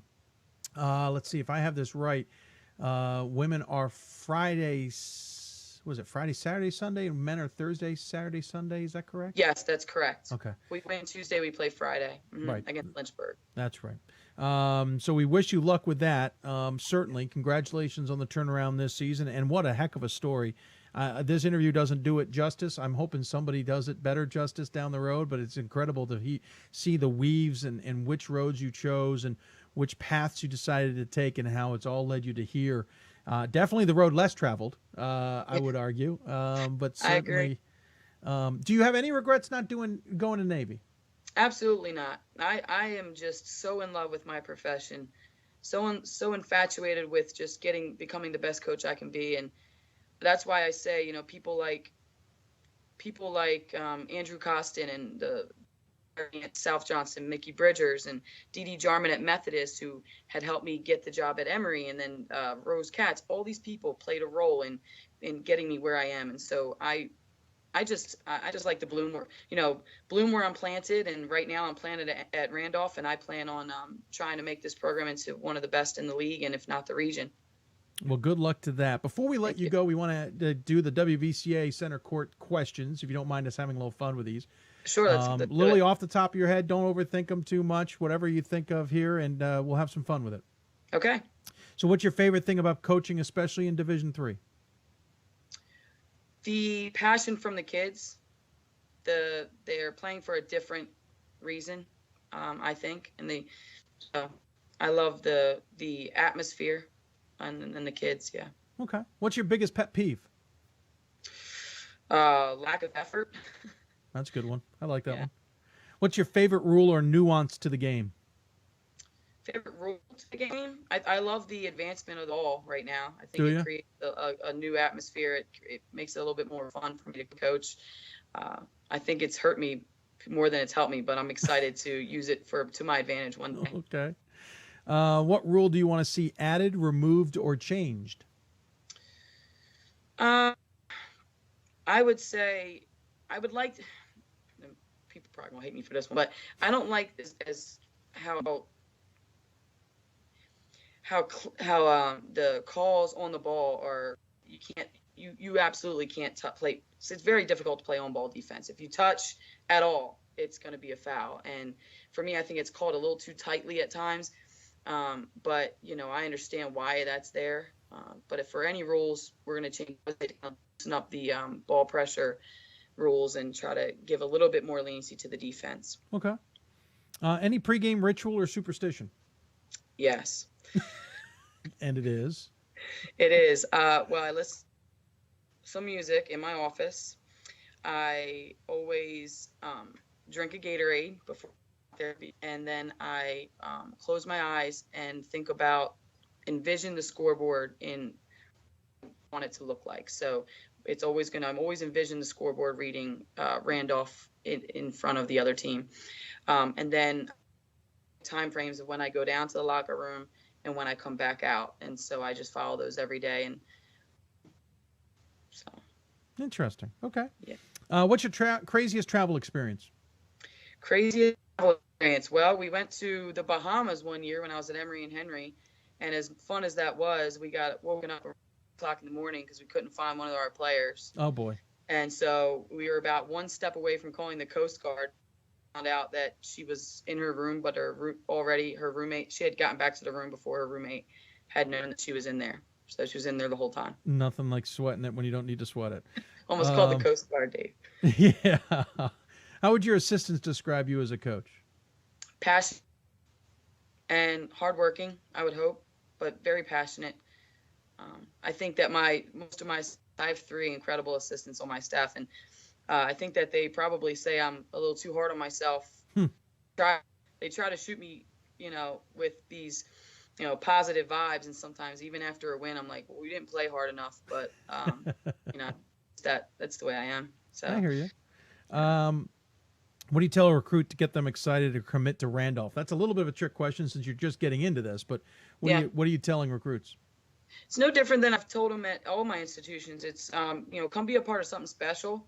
I'm very transparent in what I say to them, and I let them get to know me as a person. I want to know them as a person. And then it's a matter of, why don't you come here and help us change the culture here? Why don't you come help us win a championship? Be a part of something special. Be a part of laying the bricks down for the foundation of what's to come. And I've realized that a lot of young people like to be a part of that. But there are some that want to go to programs that are already established, and I respect that very much. But that's what I usually tell them. And Randolph's an incredible institution academically. It's very hard for teams to be able to compete with that in our area with our academic quality. So interesting. And finally, when you retire, because all coaches do eventually, and I know it's a long way off, but what do you hope people will remember you as a coach? That I love my players with all of my heart, and that I kind of live by the stigma of they don't care how much you know until they know how much you care. And so I really, truly, genuinely love my players. Everyone I've ever coached, from those boys back in 7th grade, East Lee Middle School, to, my time at South Johnson High School, to Emory and Henry, to last year even, and then now, I just truly, genuinely love my players. Well put, Coach. Congratulations on a wonderful road and a terrific season, certainly by Randolph standards. We appreciate you taking the time to join us in the WBCA Center Court. As always, we give the coach the final word. Any final thoughts you want to share with those who may be tuning in? Well, I just appreciate all the support that we've gotten from this year at Randolph and around the region. Everywhere I go, no matter who we play, the head coach and the staff there and the ADs have always been very genuine about recognizing our success. Even though, 12 and 13 isn't an incredible record, I think that they can see that our energy is different. And so I appreciate that. Well put, Coach. Congratulations again. We'll look forward to seeing how you do in the ODAC tournament. We'll be rooting everybody on, but it'd be great to see Randolph get to the Salem Civic Center. If not, you got another fun year ahead of you, I'm sure. That's right. Awesome, Coach. Thanks so much. Take care, and we'll talk to you soon. Thank you so much for having me. Andrea Kendall joining us on the City of Salem's Skype hotline. Again, Randolph in the WBCA Center Court. Randolph again will be taking on Bridgewater at home coming up on Tuesday. Chance to go to the Salem Civic Center and face off against Lynchburg coming up again in that game. Going to take another break. When we come back, we'll switch gears and talk men's basketball. You listen to Hoopsville, presented by D3Hoops.com from the WBCA NABC studios. More Hoopsville when we return. Educate your student body, faculty, staff, and local community on how to prevent sexual assault and how to support survivors. To recognize that non-consensual sex is sexual assault. To identify situations in which sexual assault may occur. To intervene in situations where consent has not or cannot be given. To create an environment in which sexual assault is unacceptable and survivors are supported.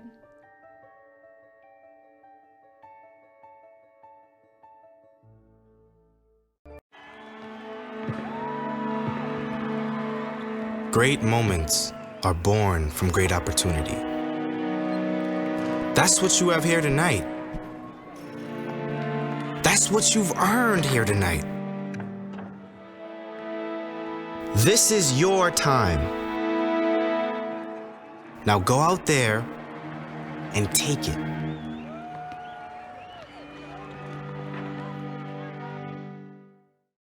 We've got more schools than Division I, more fans than Division II, and more upsets than March Madness. There's 800 programs with over 11,000 games leading to 2 national championships. And we've been covering it all for over a decade. From Eastern to Occidental, from Puget Sound to Piedmont, from Southwestern to the University of New England, and from Hope to Calvin. Nobody covers Division III basketball like we do. We're at D3Hoops.com at www.d3hoops.com.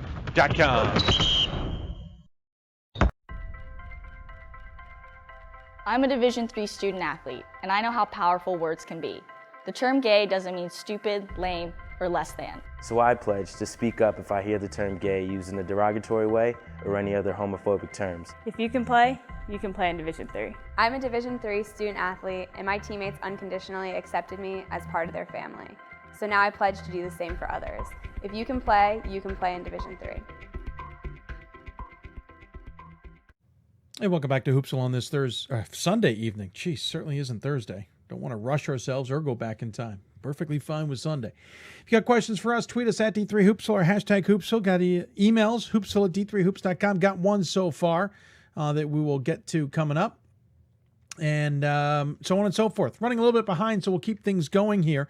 But also, please don't forget about the Hoopsville fundraising efforts. They're pretty important.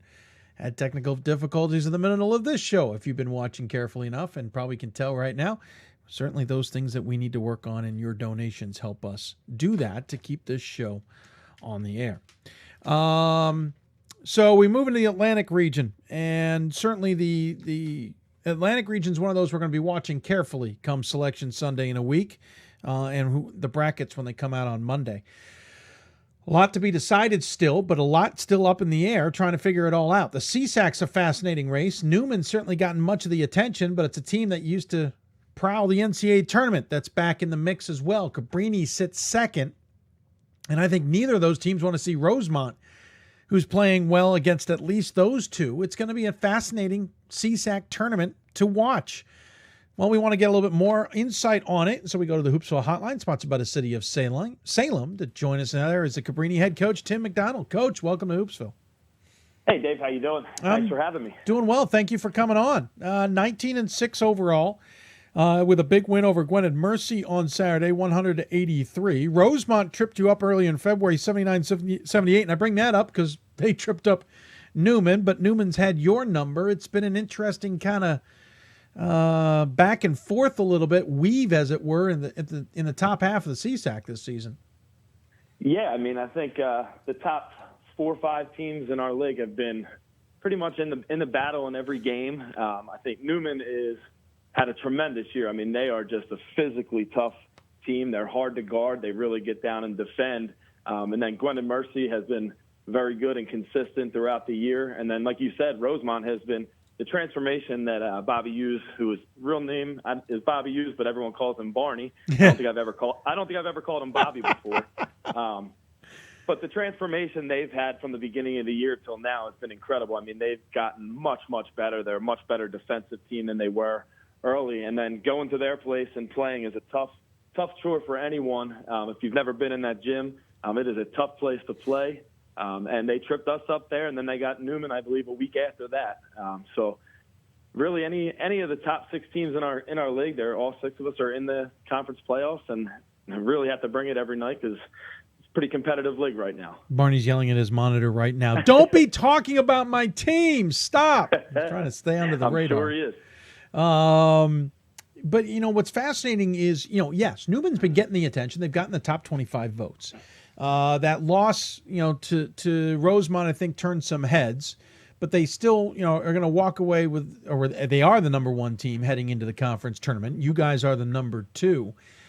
What I can't get my pulse on with this conference is it that good at the top, or is it just that we've gotten so used to the Atlantic that maybe we just are very much assuming that, you got a couple teams at the top, but it's not much to consider. Do you know where I'm coming from? It's hard to read. Yeah, I know consistently this is my 7th year at Cabrini. I was an assistant for 4 years. I think it's fair to say that the conference has been pretty top-heavy. I would say the last couple of years, the conference has gotten much deeper than the traditional. It's been us, Gwendolyn Mercy, at the top of the league. But now you throw Rosemont, Immaculate, and Centner in there. They are very good teams. They're all very well coached. And I believe that it's really helped our conference get better from top to bottom. I mean, we still have some work to do in our conference to continue to get better, and that's something that we continue to talk about. But the coaching in the conference has certainly gotten better. The players are getting better, and I think the conference as a whole is getting much better. And I think it's something that does get overlooked a little bit, and sometimes fairly so. But I think the top half of our conference is very good and can really compete with guys day in and day out. Can you sit there, knowing how this all works, having been an assistant on Cabrini's teams that certainly made deep runs in the NCAA tournament and know how the selections all work, can you sit there and look at yourselves sitting 3rd in the region in the last rankings, and granted we have new ones coming out in a few days, and have confidence that, we're in good spot here, we have a chance at an at-large, or do you look at that and look into the other data and go, no, I think we need to go out there and win the conference if we want to get into this NCAA tournament this year? Yeah, I'm going to be honest with you. My way of thinking is we have to win the conference to get into the NCAA tournament. I don't really look at the numbers too much. I know that there would be an outside shot if we got there Saturday, but I don't really know the numbers off the top of my head. I don't really look at them. I just tell our team that our goal is to come in and compete every day, get better every day, and then whoever the opponent is in front of us, we're going to give them our best shot. Focus in on what we do, try and take away their biggest strength, and see if we can come out on top that day. So our goal really moving forward this week is we're looking forward to we're going to see who we play after tomorrow night's games and be ready to focus in on Wednesday night and take that game. And if we can get by whoever we end up playing Wednesday, we'll focus in on Saturday when that comes. So we'll talk about your team in a minute, but let me kind of go through a couple teams in the conference and just give me your take on them. Newman, you talked about being good. Can you give us a sense of what's made them so good this year? Yeah, I mean, I'll start back by saying the couple years, my first 4 years as assistant, we had some really good teams at Cabrini, made some runs in the NCAA tournament, and I really think Newman is really formed to make a run in the NCAA tournament, regardless of how they get there. They have a true center who's a really good shot blocker in there. Deshaun Lohman does a little bit of everything for them from the guard position. He can shoot from the outside, but he's very physical and gets to the rim. And then the biggest X factor for them is Carl Wiles. He's a power forward, and in our league, he's very big, he's strong, and he's super athletic, but he can also put the ball on the floor and shoot. So I really think that they have the balance on that team and the toughness to make a run in the NCAA tournament, similar to some of the teams that we've had in the past at Cabrini. Another team that almost isn't getting any attention is Gwinnett Mercy, the team that got to the second round of the NCAA tournament with a big win over Marietta last year. They have the exact same overall record as you guys at 19-6. They're 2 games back, and you guys just thumped them by 17 on Saturday. Are they as dangerous as last year's team? What is it about his squad that's got them third? Sure. I mean, the job that he's done with them has been tremendous. If you looked at their roster from last year, they lost 3 really good players, and coming back, everyone knew that they were going to have Cedric Ellaby and Aaron Goodman for them, and kind of mixing in a lot of new faces for them to be where they are right now. I think that shows how well the job he's done coaching them and how well the players have responded to them. They are capable of beating anyone in our league. They can really score the ball. They're physical. They rebound the ball very well. I mean, they killed us on the glass in both games that we played them. We've just been able to outscore them and get some key turnovers at different times. But they are a very capable team. They can shoot from the outside. They have a couple guys that can really get to the rim. So they're definitely a dangerous team, too. And then finally, Rosemont, it seems like they've got your number. They seem to have Newman's number. Even if they don't win, they certainly give you guys some tough matchups. You told us a little bit about his squad. Mainly, I just want Barney to yell at his monitor a little bit more. What is it about Rosemont that makes them so difficult now versus, when Barney first got there? Sure. I think it's just the type of players that he has. Those kids, they're going to fight for 40 or more minutes every night. Doesn't matter if they're down by 30, you're getting consistent effort from them. I mean, they just play as hard as they can for 40 minutes. I think he plays 9 or 10 guys a game, and regardless of who is on the floor for them, they are very scrappy. They defend as hard as they can. I know he talked about it early in the year with me. He wasn't happy with their defensive effort, but they can really score the ball. So once he got them playing defense a little bit, they're a dangerous team because they can really, really get down. And if you're not ready to play every second of the game, they'll really take it to you. It doesn't matter if you're up 10, they can make a run on you quickly because they'll change that. They press a lot. They'll change their press up. They have some really physical players, and their guards are just super quick, athletic. So they are another tough, scrappy team that if you're not ready to play for 40 minutes, they will take it to you. That's for sure. Let's talk about your team. You've got one senior on this team, and Ryan Charity, who's third on the team in scoring at 12.3 points a game. Your leader is it Taheem Monroe at 22 points a game, 14.5 points a game for Devontae Mosley. Obviously everybody remembers those teams that made the deep runs, and you had some incredible players on those squads. Sure. This team feels very different to me. Is that a fair assessment? And if it is, what makes them so different? Sure. We're a lot different than we were. We don't have the offensive firepower that we had with those teams. What makes us different, I think the group that we have right now, they buy in. They play really well together. They know that it's not going to be as good as Taheem Monroe is, and he's one of the best players, in my opinion, one of the best players in the country. He's not a guy where you're going to give the ball to and say, hey, we need you to go create for you. He plays the 4 and 5 for us, and we really have to play as a team on both ends of the floor. We don't have that one guy such as Aaron Walton Moss or Corey Lemons that can really break a defense down and do things on his own where teams have to double, triple team him and get other guys open. Where this team, we really have to focus in, play as a team. We've done a really good job this year sharing the ball, kind of balancing out our scoring effort. And then our team this year, compared to the last couple of years, we've really bought in on the defensive end. We defend the three-point line really well. We've done a much better job defending the ball than we have in the past and really getting in the good help position. So I really think that's what helps this team. But, yes, it's fair to say that we are completely different from some of those teams that we had back in the earlier part of this decade. When you look at your squad, and this is to take nothing away of now, and certainly you're playing for something, we'll talk about that. But is this team almost a year early?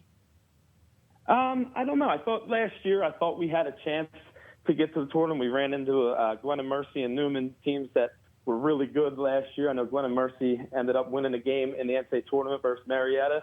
So I thought last year we had a chance to maybe get there, and we didn't quite reach our goal. I think this year's team, they're really focused in on trying to get to the tournament.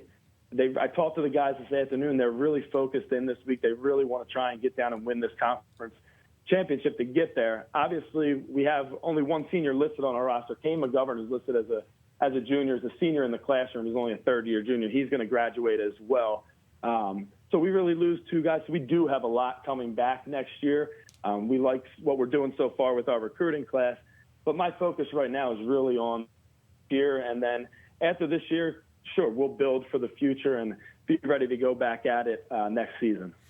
We're looking at the tournament, an interesting one in the sense that 4 versus 5 and 3 versus 6, which isn't all that different, except that you will literally reseed it in a sense that you will get the second lowest remaining seed, while Newman will get the lowest remaining seed. Thus, any upsets doesn't kind of mess it up too much. In other words, if 3 gets past 6 and 5 gets past 4, you'll take on 3, when in reality, in a normal bracket, Newman would get them. Is that harder to prepare for in a sense that you're basically having to prepare for all but maybe one team?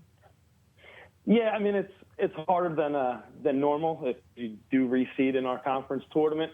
But at the same time, at this point in the year in our conference, I think every team in our conference is pretty well prepared to play anyone in our league, having played everyone twice. And for us, most of the teams that are in the conference tournament, we've played pretty recently. Obviously, we have a good chance of potentially playing Gwen and Mercy again Wednesday. We just played them on Saturday. So it is important that we focus in on I think the only team that we can't play is Centenary. So the other 3 teams we really have to be prepared for. So, I mean, at this point of the year, though, once you get into a conference, I think most of the teams are prepared to play everyone at this time. When you look at the changes this conference going through, one thing I've noticed this year is the SOSs are improved. They're not mind-blowing, but they're certainly improved numbers. I know Rowan has played quite a few of the CSAC teams, but I'm starting to see the CSAC starting to go out there and find new and different opponents, as it were. Is that is basically a message gone through the conference, at least in the upper half? Because Gwen and Mercy's scheduling different, Newman's scheduling different. We've always known you guys have tried to schedule differently. And I'm starting to see it translate into other teams. Is there a message out there that, guys, we've got to do that from top to bottom? Or is it just happenstance and we're just noticing it? No, we actually had this conversation 2 years ago in our coaches meeting. We made sure we want to make sure that everyone is scheduling the best potential games for them, and really want to focus in. Obviously, I've talked to you before about it. Our team, we're willing and want to play the best teams that we possibly can that can fit within our budget and travel constraints. But the rest of our conference has really stepped up, and I think it is definitely been a topic of discussion, trying to schedule the best possible teams for you to help your strength of schedule numbers. And I think our conference is doing that right now, and we need to continue to do that, and it's only going to help our conference continue to get better. It has certainly been a bit of a tide change, as it were. Of course, you're up against basically the MAC, Freedom, and the NJAC. That's not to take anything away from the CUNYAC or the Skyline, but those are the 3 conferences that are dominating the regional rankings. How much do you look at these rankings and also think in your head strategically when you're scheduling? Sure. I mean, I do look at the rankings. I don't study them as much, but I know for me personally, I want to make sure that not only do we try to play the best teams possible, we want to challenge ourselves to play teams that play a different style for us. So I know going into this year, I talked to Justin Potts at Moravian. He invited us to play in his tournament. I wanted to make sure that we played them. They pressed for 40 minutes. We wanted to make sure that we play against a team that's completely different style than us.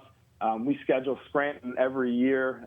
They're a big, strong team that's completely different from how we play, and our styles are complete opposites of each other. And then try to find teams like that. The last couple of years we've played Worcester. This year we played Johns Hopkins and Staten Island. But really want to look to find teams that are not only good caliber opponents for us, but also I want to challenge our team to play different styles so that we're focused in and ready to play regardless of what style the game gets brought into. When you look, I've asked this of a couple coaches, basically. Is the message now changed for this team now that you're entering the CSAC tournament? Is the focus now different, or are you still driving home the same message you were driving home on October 15th or November 15th or whatever? Yeah, I want to say that we're still driving home the same message that we start off each season. We talk to our guys. Every single thing that we do, we want to try and bring energy, effort, and enthusiasm into.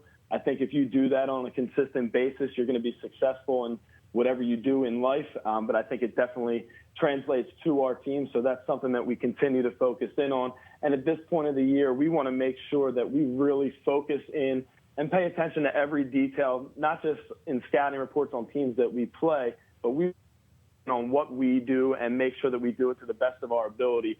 If we focus in and take care of business on what we can do, we can compete with anyone, we believe. I noticed your scheduling. I haven't seen your alma mater on your schedule as of late. Are they scared of you, or are you scared of them? Neither. We're not scheduled to play a regular season game. I've talked to Kevin. I know him really well. Yeah. But we are scrimmaging them next year. Oh, that's the cop-out game. I know. But it'll be good. I think they're going to come to us next year, and then I'll get to go back there the year after for the scrimmage, and then we'll see if we can make something work out after that. Nothing beats being able to play a game and walk away not feeling bad about it. Absolutely. You gotta love it. They're certainly improving as well. If anyone's not familiar, Tim graduated from Ursinus in 2003. So, final question in the sense of this: what are you guys going to have to do to win the CSAC and get to the NCAA tournament as an AQ? So right now, obviously, we got to take care of business against whoever we end up playing on Wednesday. Like I said, we got to stay focused and continue to improve on everything that we want to do, be razor sharp in that matter. And then regardless of our opponent, we want to make sure that we take away their biggest strength.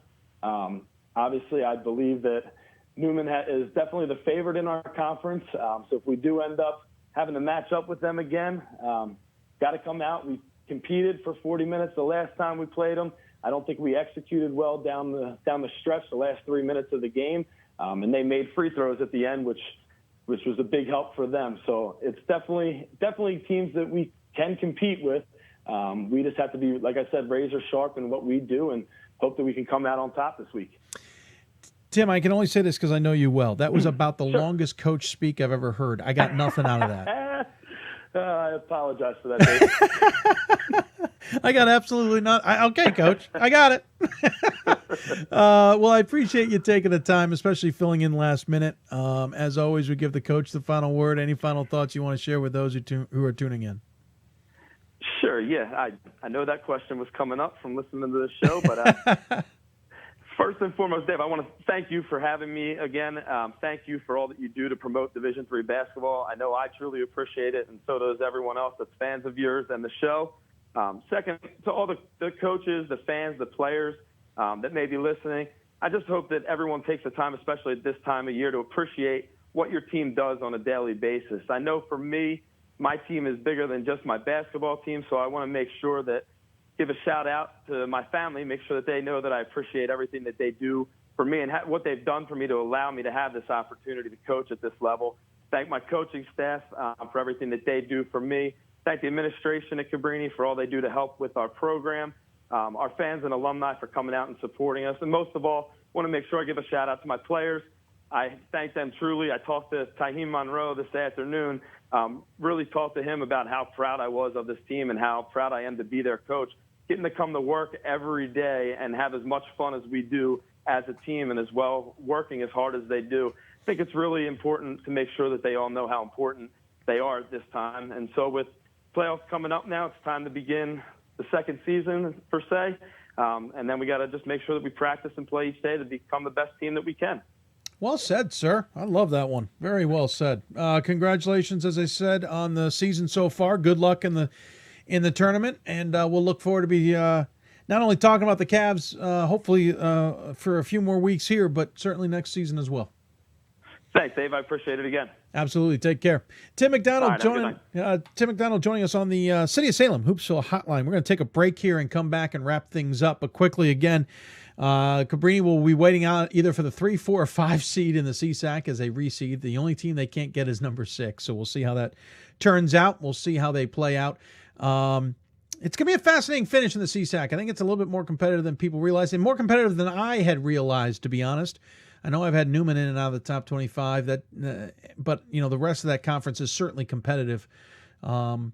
I'll be fascinated to see how this all turns out. And good to hear that the conference has made an effort to improve scheduling as well. Going to take a break. When we come back, we'll wrap up the show, answer one question that's in the mailbag, and take a look at what we got ahead in the next couple of shows. You'll listen to Hoopsville, presented by D3Hoops.com from the WBCA NABC studios. More Hoopsville after this. I used to never really talk. Ever. I was afraid if I said something wrong, everyone would laugh at me. But then I started to play golf with Special Olympics. It helped me to find my voice. And now everyone else is speechless. This is why we love sports. It's in the way they play, free from the pressures and all the money talk. Playing for simply the love of the game, where everyone has a shot at their definition of success on and off the field. This is what we love about sports, and what we can still love about college sports.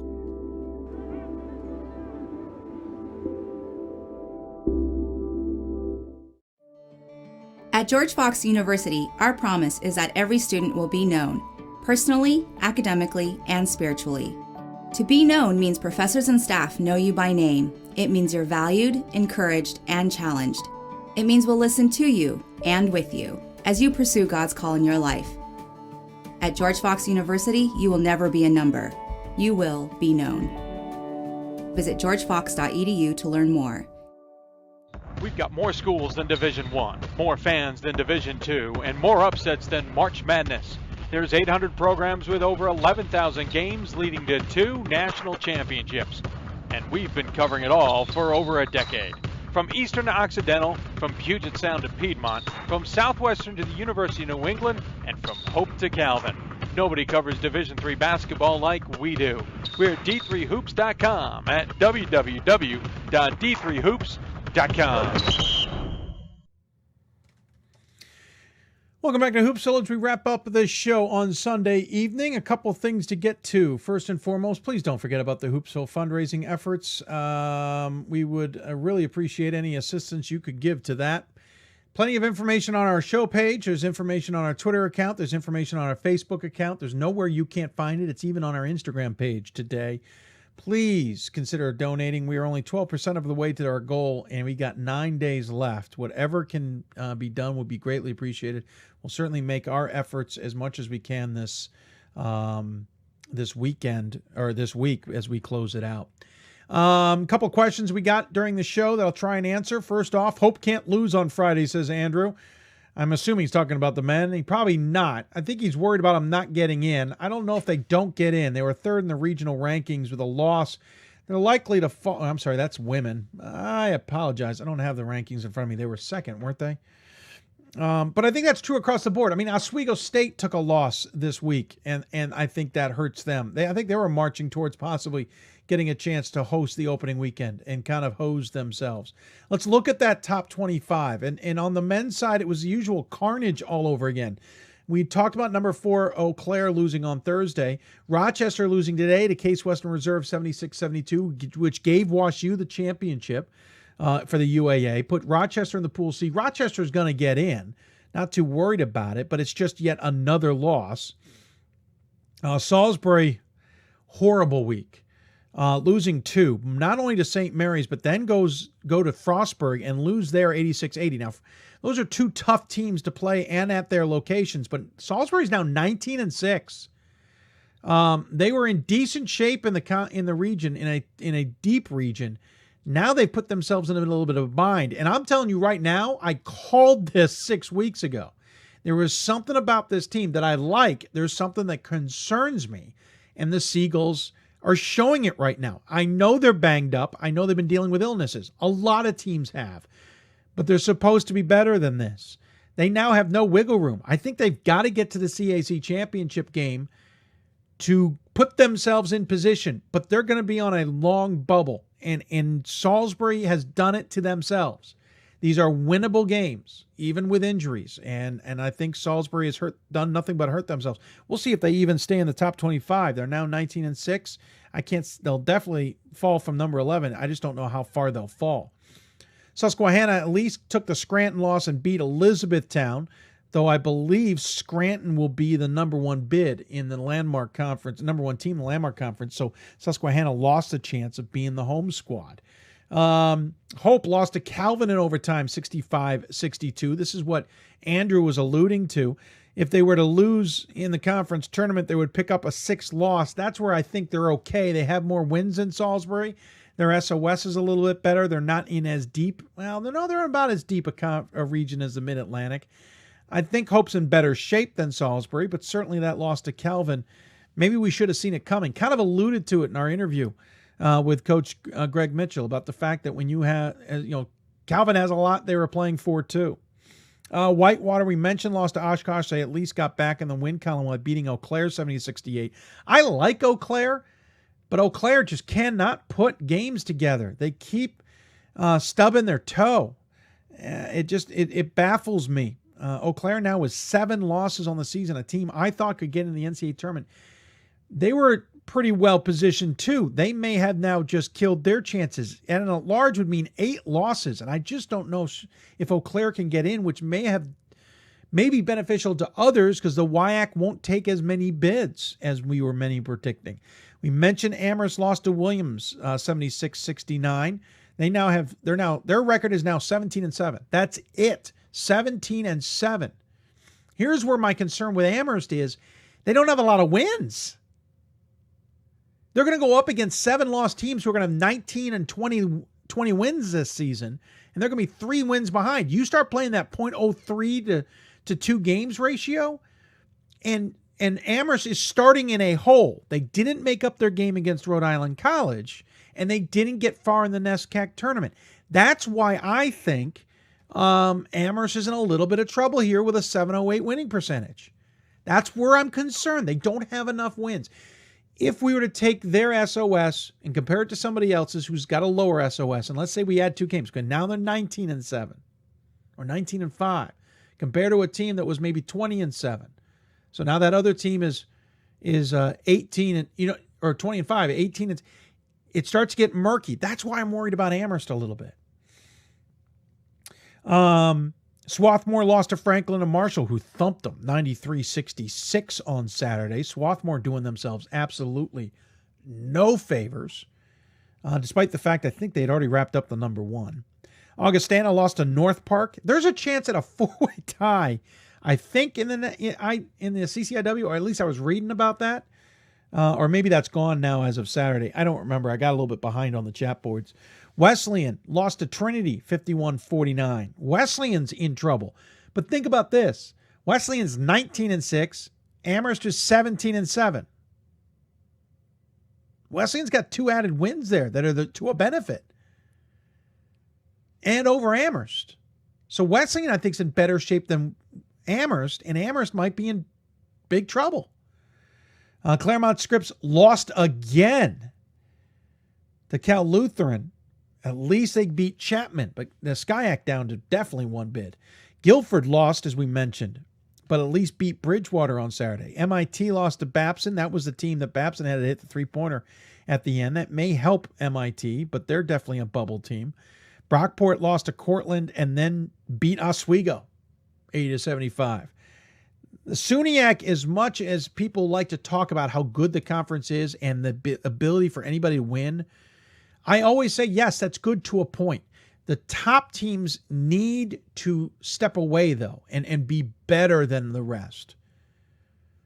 When Brockport's losing to Cortland and then beating Oswego, they're not doing anybody any favors. Ohio Wesleyan continues to win, beat Wittenberg and Allegheny, and beat Allegheny handily. We mentioned Eau Claire. They beat River Falls, lost to Whitewater. There's that conversation about what the heck's going on with Eau Claire. Oswego beat Geneseo, then lost to Brockport. They're going to be in a tough bind now. I basically got told Oswego's probably marching themselves to the number 2 seed in the East region, which would have been a pretty good chance at hosting. Not a guarantee, but a good chance at hosting. Pretty much ended that, I think, at this point. And the Suniac may have ended a chance at a second bid. John, because basically, let's say Brockport and Oswego get to the championship game, someone's coming out with a 7th loss, and someone's coming out, with a tougher resume. John Carroll lost to Capital 76-75. I think John Carroll has now put their Pool C chances in a real bind. In the last year of Mike Moran's career, John Carroll might not make the tournament, and John Carroll came in this season looking like a darn good team. I almost wonder if they messed with the chemistry too much. And it's a complete theory. I have checked with nobody, but I have said this before. I almost wonder if Mike was allowing his son Pete to coach a little bit more because he was trying to set up his son to coach the team and take over the team. Whether that happens or not is to be debated. There's plenty of arguments to either side. And I have no idea if this is actually accurate, but it feels this way, that maybe that screwed up the chemistry a little bit. I don't know. But John Carroll's in trouble in making the tournament. They lose in the next round, they're going to be 17-8. I don't think they don't make it. I'll go on a limb right now. They're 17-8. They don't make the tournament. Illinois Wesleyan came apart at the seams. 16-8 now. Lost 2 to Wheaton and North Central this week. Out of the conference tournament. So they go from regionally ranked now to out of the conference tournament. Illinois Wesleyan's chance is probably not going to be to get in. By the way, I said they were regionally ranked. I don't think they actually were. I may have completely misspoke on that. I'm now digging out my regional rankings here. No, they were. They were 6th. I was right. I don't think they'll be regionally ranked next week or this week. Ohio Northern lost to Marietta. Not a surprise there. St. John Fisher got 3 big wins this week over Elmira, Stevens, and Hartwick, and had to use overtime in both of those second 2 games against Stevens and Hartwick. Those were both on the road, but it secures St. John Fisher controlling the conference tournament through their place. St. Thomas at least ended their losing streak by beating St. Mary's and Concordia Moorhead, and Carrollton, who was getting 1 vote, won all 3. I know who that vote was, by the way. Quickly on the women's side, not as much carnage. Hope lost to Trine. Hope has, I think, lost control, if I'm not mistaken, on the conference tournament as a result. That's the second time Hope's gone into the last game of the season and lost it. Last year they had an undefeated season on the line and lost it to Calvin. But I believe Trine now will control the MIA tournament. Someone can correct me if I'm wrong. Mary Washington, we mentioned, lost to Marymount earlier in the week. At least they beat Wesley to get back in the winning ways. Whitman lost to George Fox, 65-62. That means George Fox will play Whitman. We already knew George Fox and Whitman would be playing each other in the conference semifinals. This means it will be at George Fox, and that is going to be key for George Fox to try and move up in the regional rankings. Don't be surprised if they do, and maybe that win will secure the Northwest with a better chance at 3 teams getting in on the women's side. I think that is a huge win for George Fox because they're now tied with Puget Sound, both 21-4 overall, though that is not their Division III records. Geneseo, by the way, finished the season undefeated at 25-0. Are you kidding me, Geneseo? What that program has been through, and to finish the season undefeated at 25-0, hats off to the Knights. Outstanding. They will host the conference tournament. Messiah lost to Albright. Albright swept Messiah this year. There was someone telling me that Messiah was going to go undefeated in the conference. I said, watch out for Albright. Watch out for Stevenson. Well, Messiah got past Stevenson. They didn't get past Albright twice. Albright beat him this time, 70-63. That's it. In the top 25, the receiving votes category, Illinois Wesleyan lost to North Central. We talked about that earlier. Texas Tyler lost to Texas Dallas. Whitewater lost earlier in the week to Oshkosh. No surprise there. Stevens Point lost to La Crosse. So the WIAC on the women's side's gotten a little beaten up as well. The question I got in my email was about Emory. The question was from Peyton, and thank you, Peyton, for the email. Will a win over Rochester on Saturday secure Zimmerman's 5th straight NCAA tournament with Emory, possible with a loss or no? Well, first off, with a loss, no.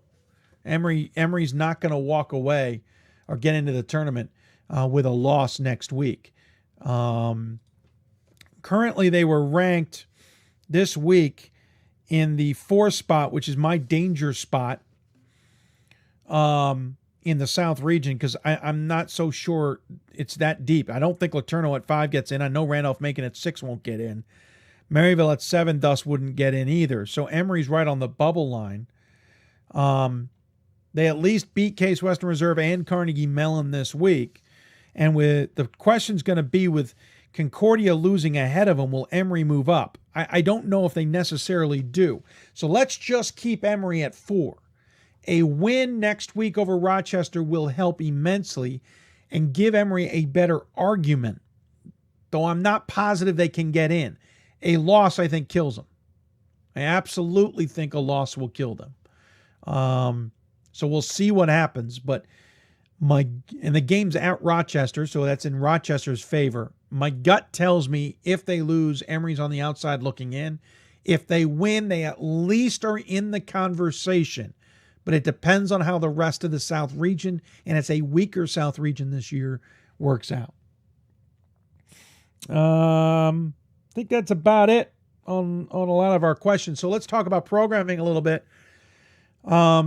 Thursday, we will have our normal show at 7 o'clock Eastern Time. Normally on Thursdays, we talk to East, Mid-Atlantic, Great Lakes, and West region teams. We may or may not stick to that. We're going to try and pay attention a little bit to the conference tournaments and see what we can get. Also, some teams may be playing on Thursday, which will kind of wrinkle it, where we actually then may dive into some regional reporters and get some takes on some of the conference tournaments ahead. So Thursday's going to be a little bit of a hodgepodge show. Just stick with us. We'll find some good guests, and you'll know what's going on. Sunday show, again, we've gone on as early as 6, looking to maybe even go on earlier than that. We will make a decision earlier this week. We'll have guests on that show. We'll also do our selections, most likely starting with the men and then the women, selecting those teams, and then they'll bracket it overnight, and we'll release that information. And then remember, a week from Monday, the brackets are announced. I have been asked to be part of that announcement as the analyst. I am looking forward to that once again. We will then follow that with a special bracket show on that Monday as well.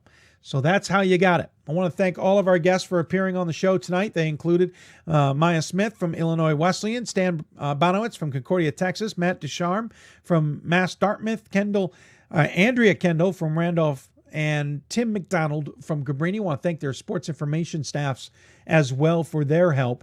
Certainly appreciate everything that people do to help us get on the air and be a part of your lives in governing Division III the way we do. Please, please, please don't forget about the fundraiser. We have put a link up at the top of the at